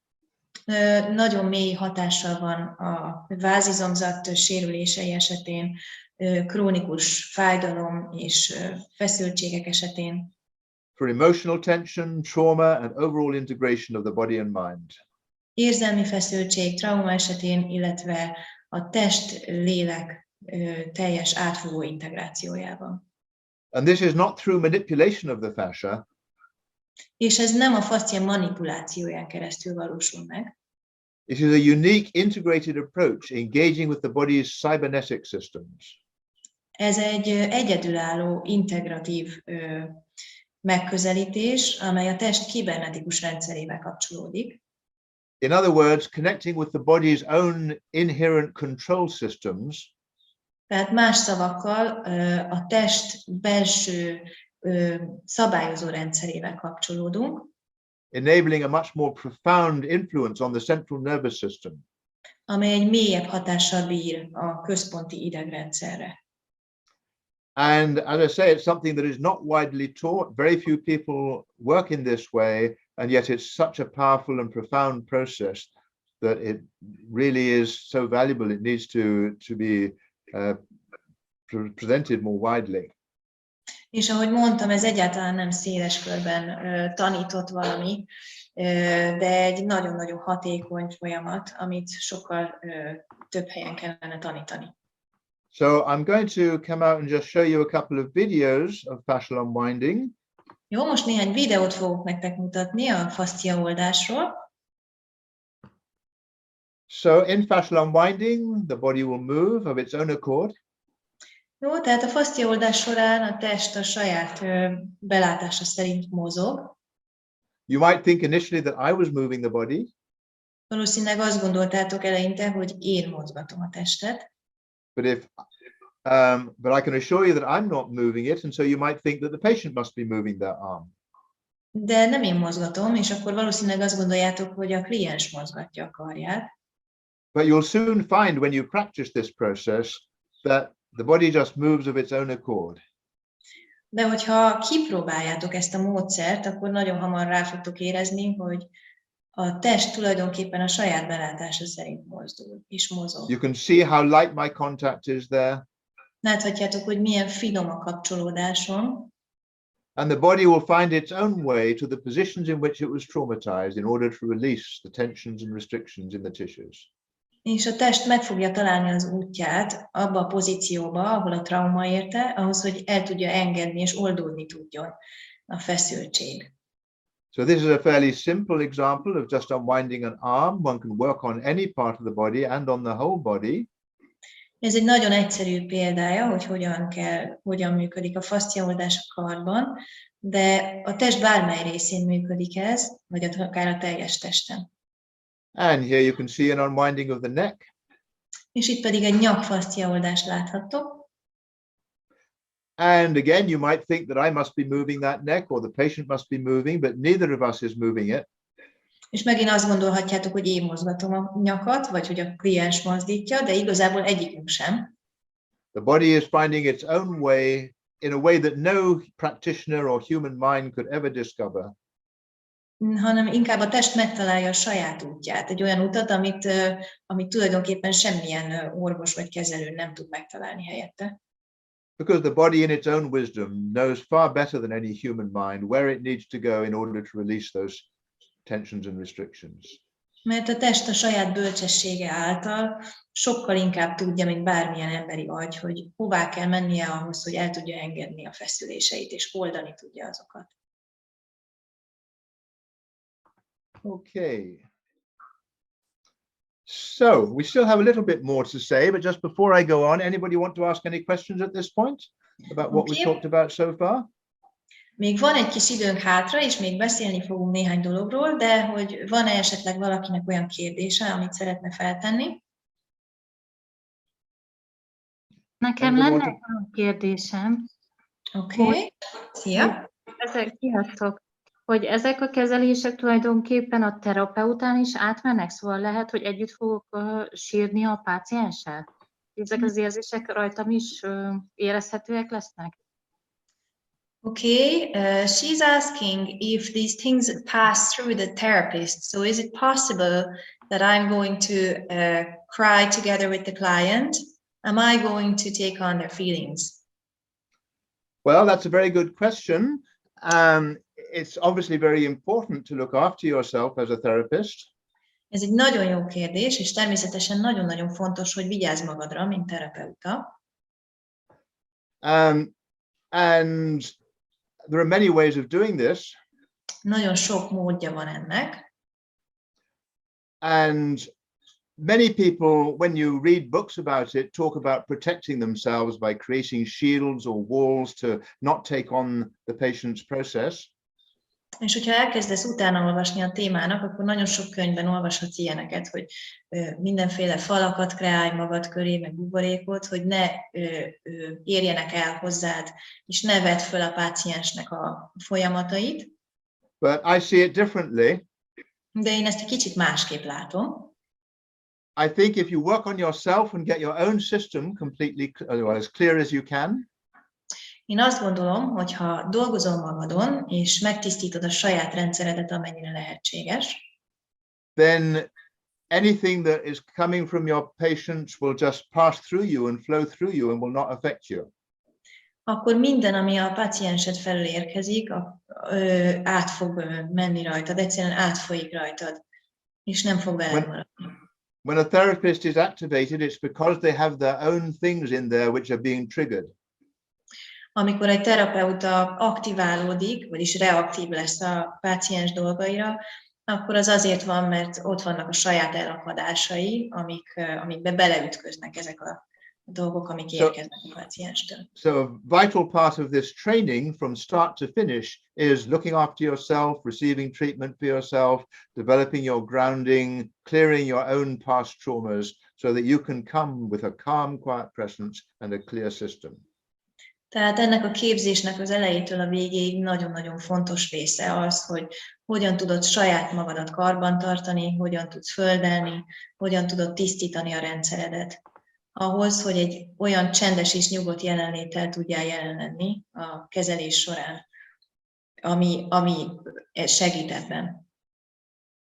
Okay? Oké, ez így válasz a kérdésedre?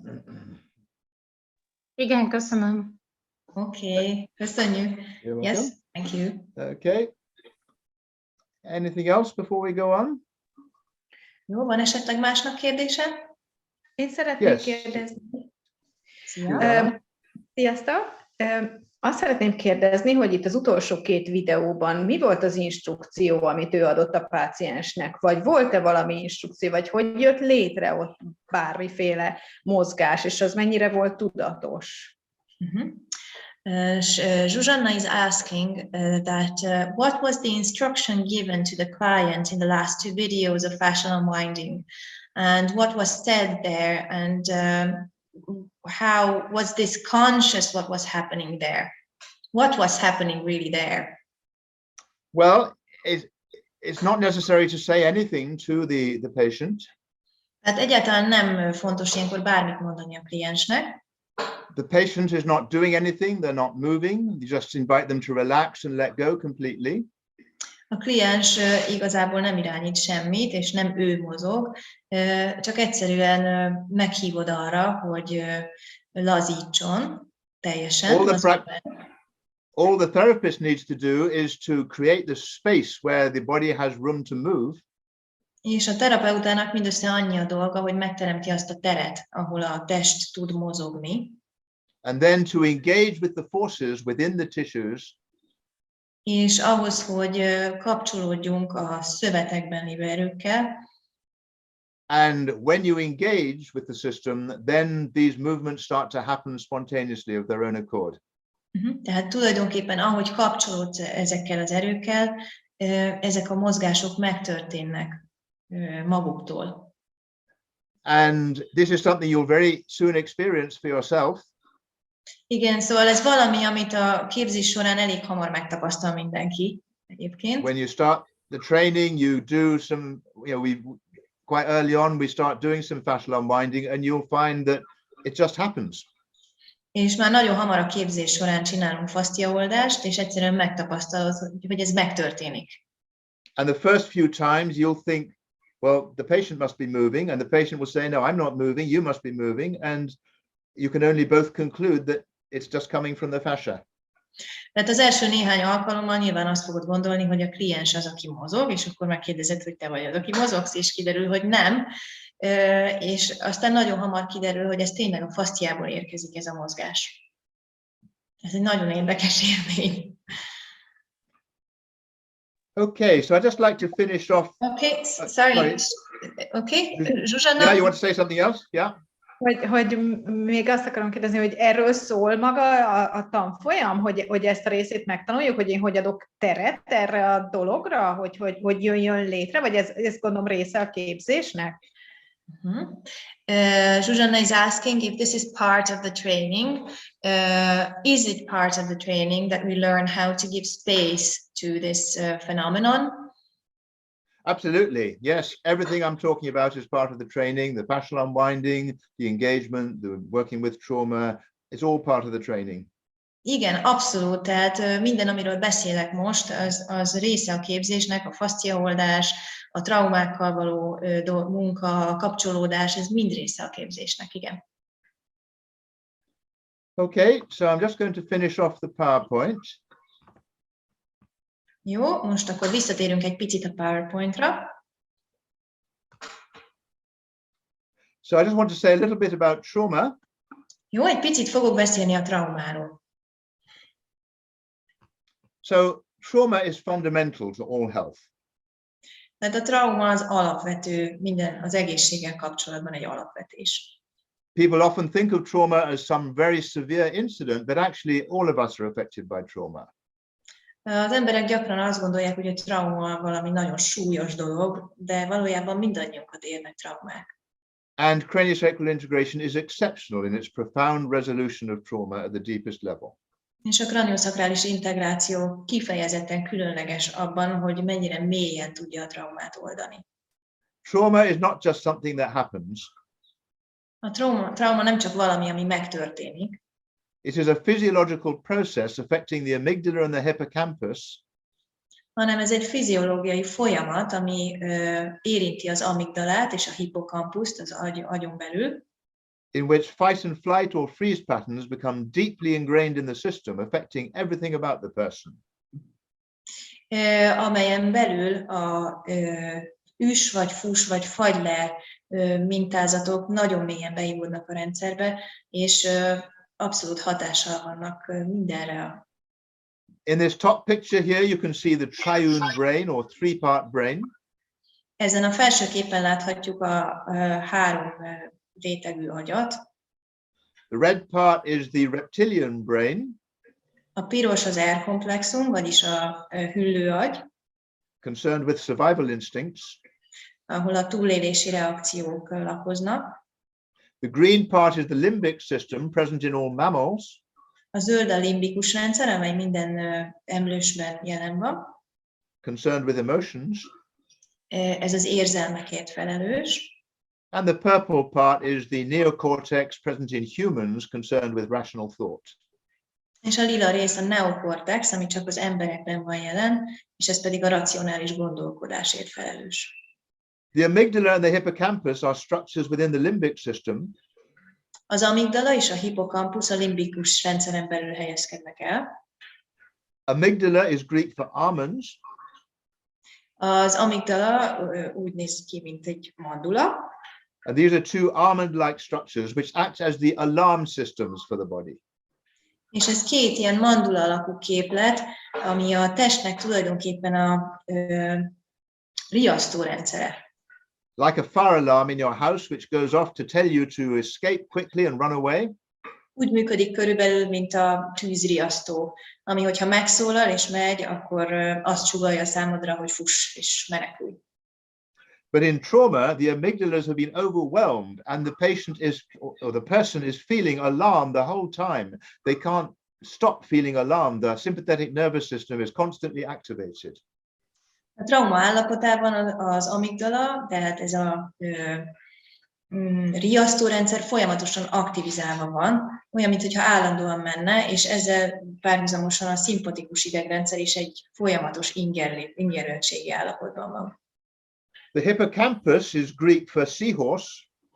A hippocampus görögül tengeri csipót jelent. And this is the memory bank for the emotions. És ez itt tárolódnak az érzelmek. It keeps a record of what happened when and keeps our memories in order. Itt vannak feljegyezve az érzelmek, és itt vannak rendszerezve is. But in trauma, illetve az is, hogy mi mikor történt. In trauma, the hippocampus has been overwhelmed. A traumás állapotban a hippocampus túlterhelődik. So the person can no longer remember what's happened in what order. They think that the trauma that happened years ago is happening right now.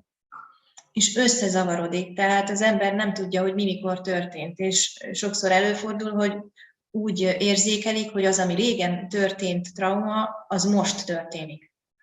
So the war veteran who survived the war and come back to civilian life and built a business and a family and seems to have integrated into society.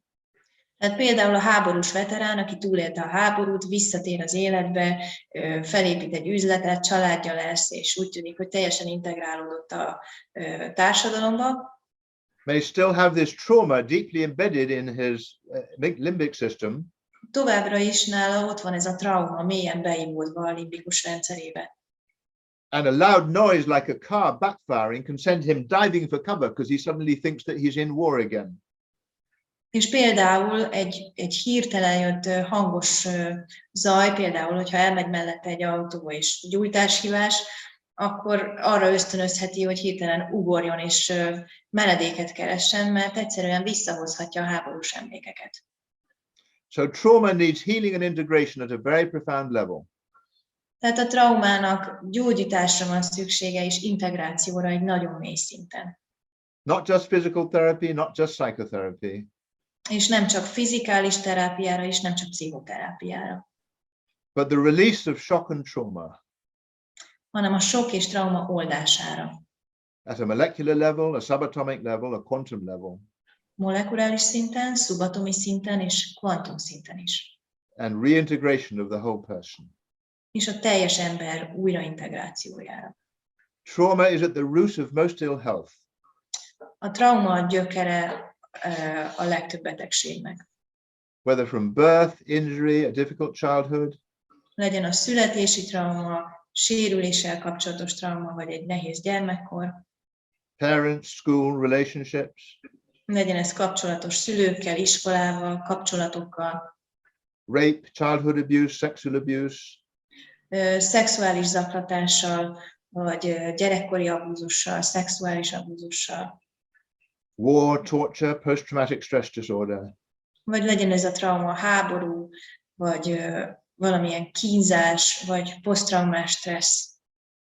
Or an accumulation of all the many stresses of everyday life.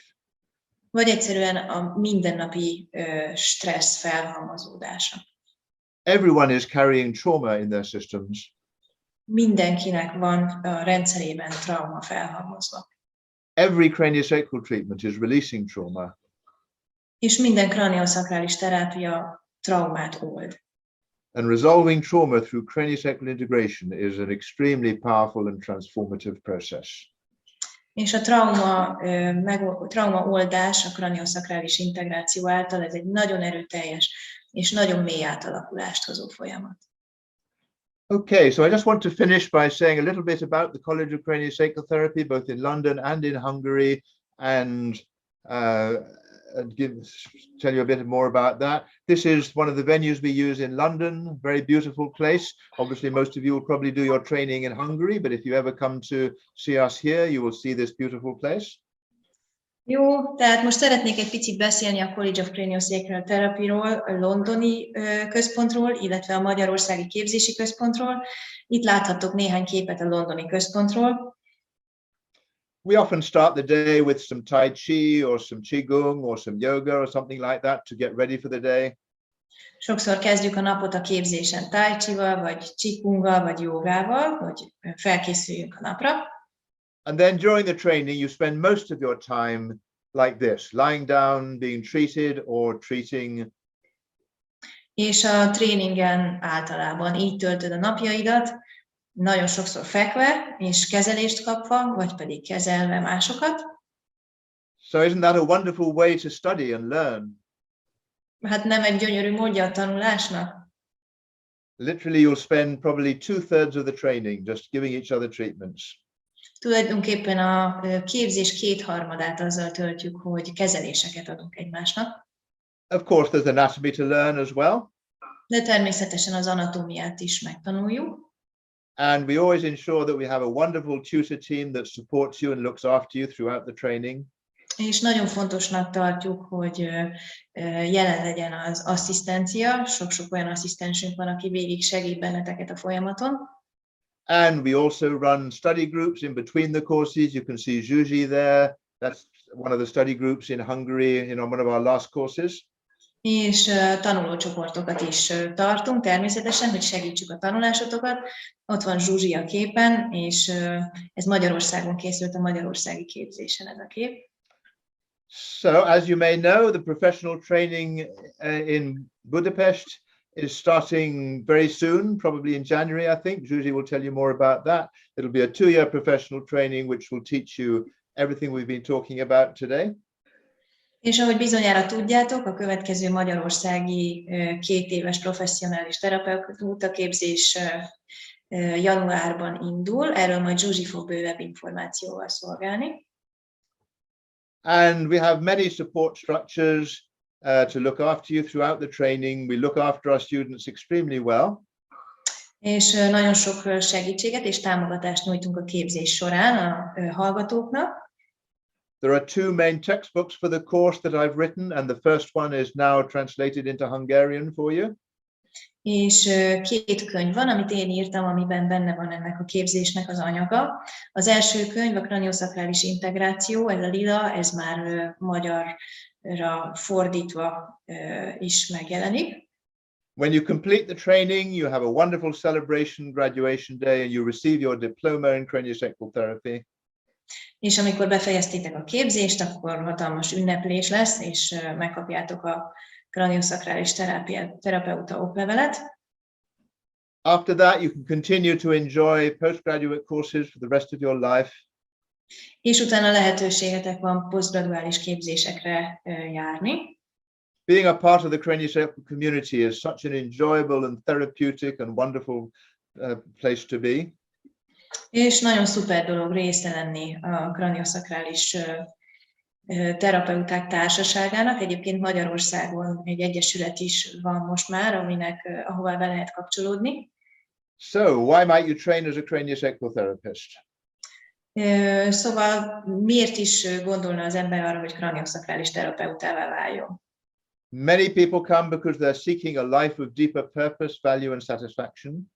Nagyon sokan azért jelentkeznek hozzánk, mert egy olyan életet keresnek, ami mélyebb jelentéssel bír, és értékesebb, és kielégítőbb. And of course, it certainly provides that. És ez valóban tudja azt nyújtani.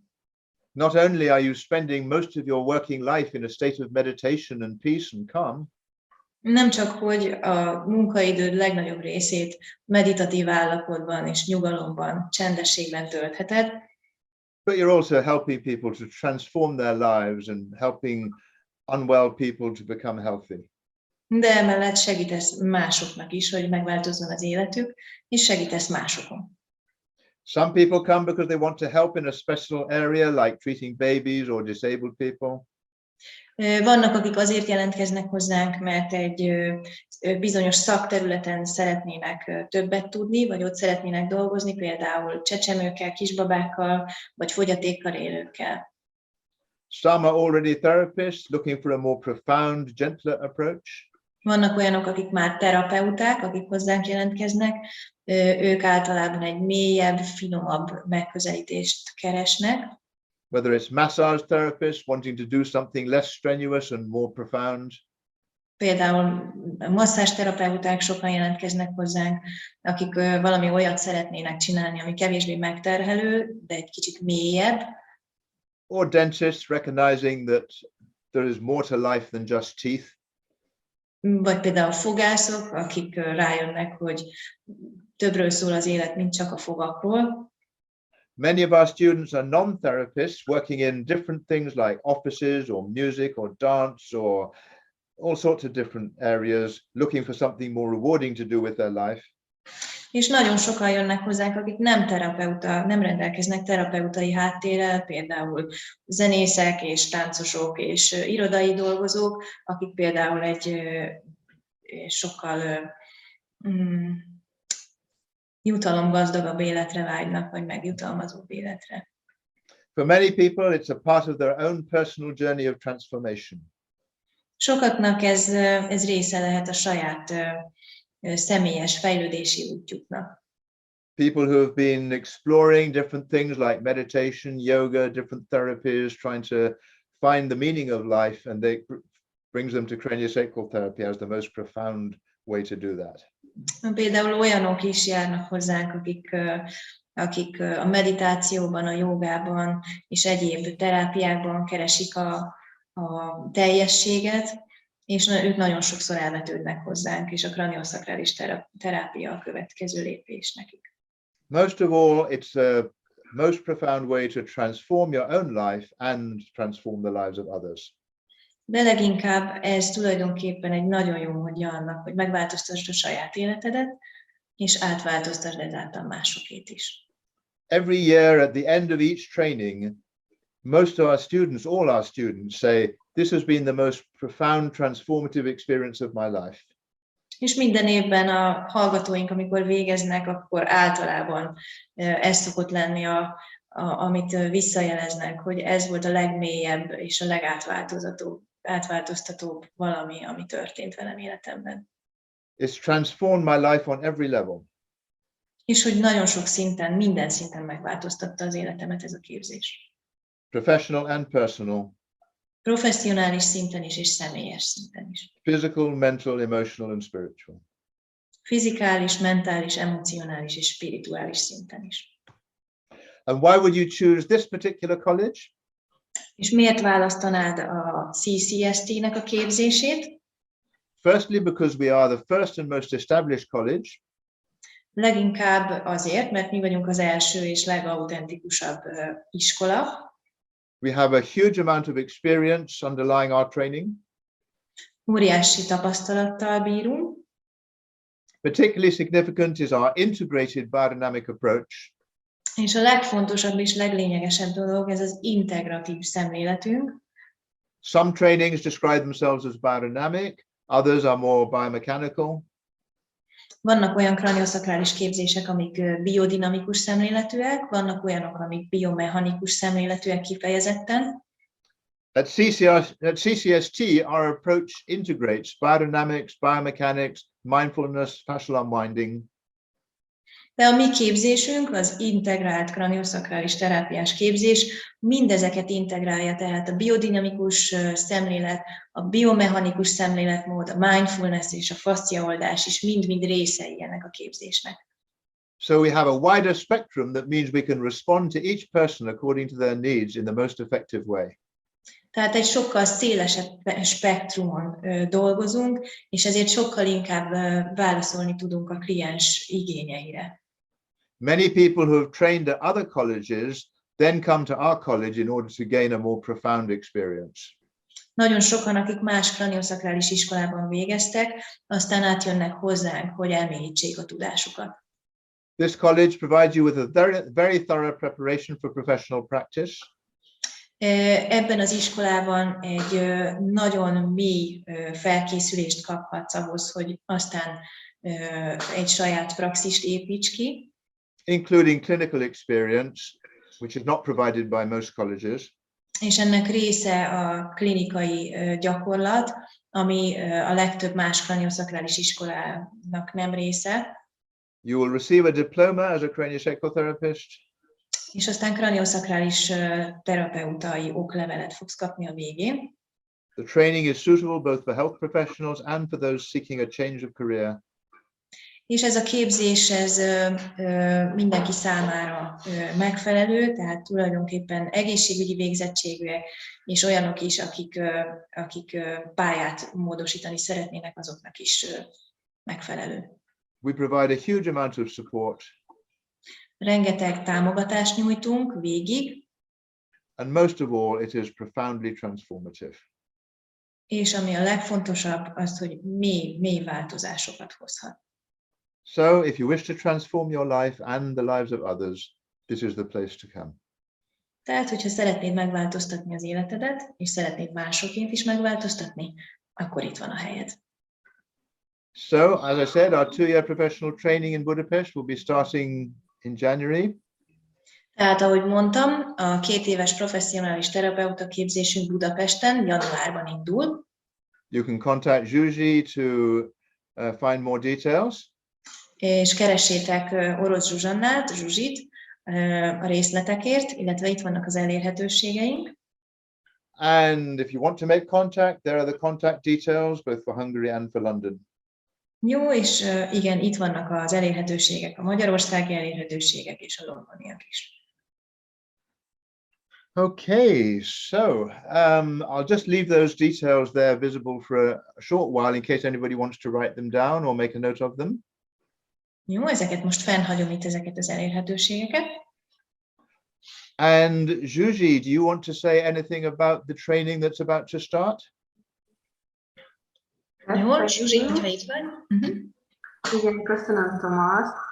Tehát, ahogy Thomas mondta, januárban indul, január 21, 22, 23 az első hétvégén, 2 éves képzés, 6 modulból épül fel, és tulajdonképpen, ahogy látjátok itt a weboldal is meg van jelölve, hogyha egy tematikájára rá szeretnétek nézni, nagyon szépen le van írva minden modulnak a velője, a lényeges része modulonként a weboldalon.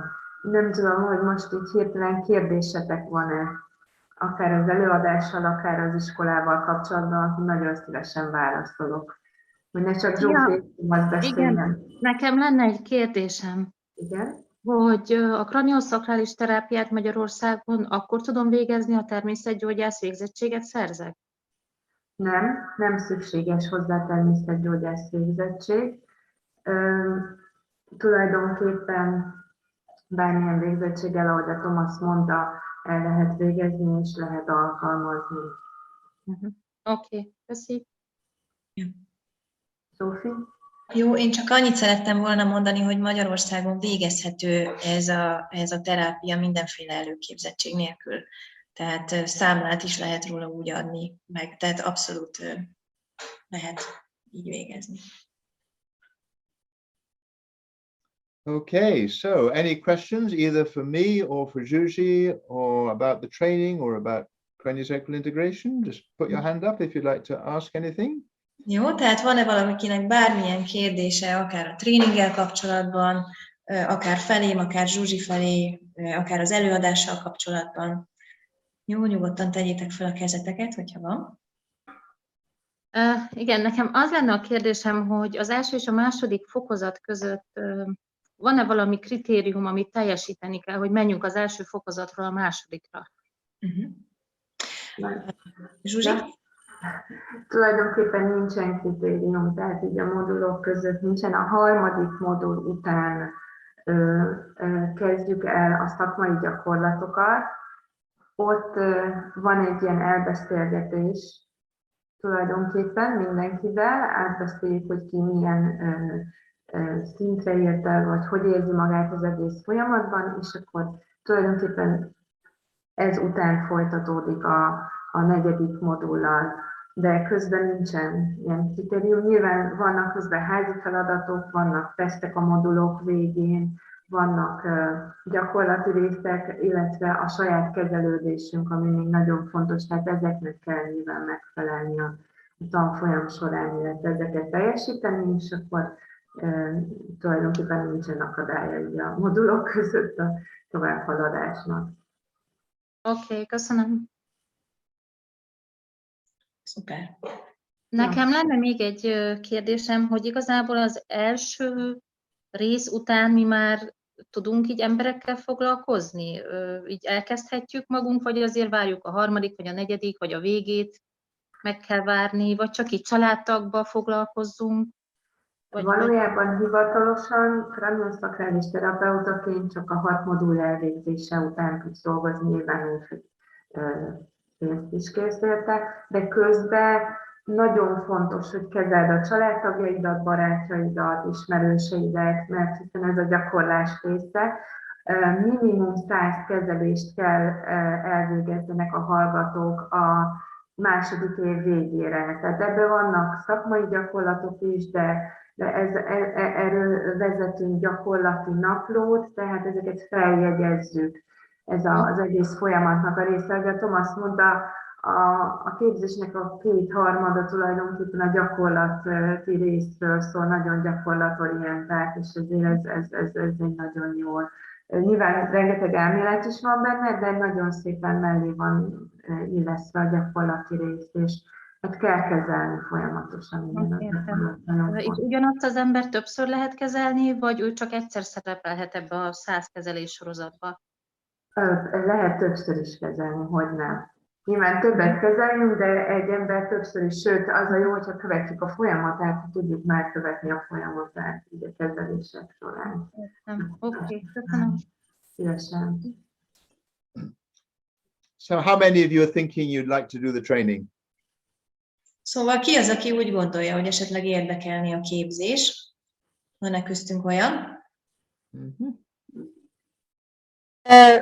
Engem érdekelne, csak majd át kell tekintem ugye a tematikát, hogy az utazás és egyéb dolgok miatt ugye nekem ez gondot okozhat, ugye amit említettem is, hogy nem tudom, ez havonta 1-2 vége, vagy hogy lenne majd. De ezek olyan dolgok, amikkel nem szeretném itt húzni a mindenki idejét, mert ezt ugye meg tudom kérdezni majd az orosz Zsuzsannától, hogy esetleg ez hogy épül fel, meg tudom majd nézni a weboldalon, hogy a pontos tematikát, nekem ezt kell átgondolnom a munka, meg egyébként én gyógymasször vagyok, ugye, és akkor emiatt is át kell gondolnom ugye a munka, meg minden miatt a vendégeim miatt, meg a beosztás, meg a gyerekek, meg a lovak, meg minden, de nagyon meg így nagyon magaménak éreztem az egészet, amiről itt szó volt ma.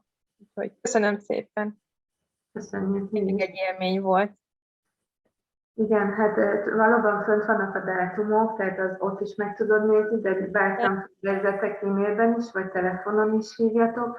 De egyébként így van, hogy januárban is egy hétvége, ilyen hosszú hétvége, péntek, szombat, vasárnap, február, március, április, aztán a nyáron szünet, és akkor szeptember, október, november. Aha, jó. Jó, tehát nincs minden hónapban, jó, nem van osztva, úgyhogy megtalálják. Hogy nem jó, csak hogy igen, hogy így tervezhetőbb egy. Jó, tehát ez a péntek, szombat, vasárnapokra számítsatok, ezeken a napokon vannak a képzési napok. Jó intenzív akkor az a pár nap. Igen. Esetleg, bocsánat, abban még tudtok segíteni, hogy valami olcsóbb szállás lehetőség ott az iskola környékén? Ebben is tudunk, igen, ezt már kérdezték egy páran, akik már bejelentkeztek, és tudunk ebben is segítséget nyújtani, igen. Oké, köszi. Nagyon szívesen. Bárkinek kérdése?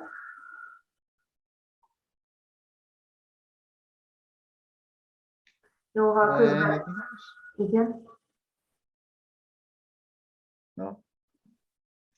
Anyone else? So, have you enjoyed this evening? Szóval tetszett-e ez a webinárium nektek? Igen, tetszett. Nagyon köszönjük szépen. Élmény volt. Yeah, she says it was a pleasure, and thank you very much. Igen. Glad you enjoyed it. Jegyzeteltem is. 7 oldalt jegyzeteltem. She took notes of 7 pages. Én is 2 oldalt jegyzeteltem. Igen. Nekem azért tetszett, mert megerősítette abban, amit eddig is pontosan ugyanígy gondoltam saját kurzből. Igen. She says that she is reassured now in what she thought and what her experience is. Great. Good. Yeah. Okay, well, obviously, if you have any further questions, contact Juji, and you can always find her, as I say, on the website or by email or whatever. I hope you'll all continue to take an interest in craniosacral integration and yeah, develop your ability to transform yourself and your lives. Sorry, that was a bit long for you, Zsófi. Jó, tehát, hogyha bármi kérdésetek van a továbbiakban, akkor keressétek bátran Zsuzsit, akár e-mailben, akár telefonon, vagy a websájton is találtok információkat, és remélem, hogy mélyítitek a tudásotokat kraniosakrális integráció terén. Ennyi volt. Okay. So, for now, goodbye, have a great time, hope to see you at some point, and enjoy your evening and your year. Oké, és most búcsúzom, remélem, hogy egyszer személyesen is találkozunk, és mindenkinek szép estét, és szép évet még, amennyi van belőle. Köszönjük szépen. Köszönjük, viszont kívánok. Thank you, Thomas. Köszönjük szépen. Thank you. Bye. Thank you. Bye. Sziasztok.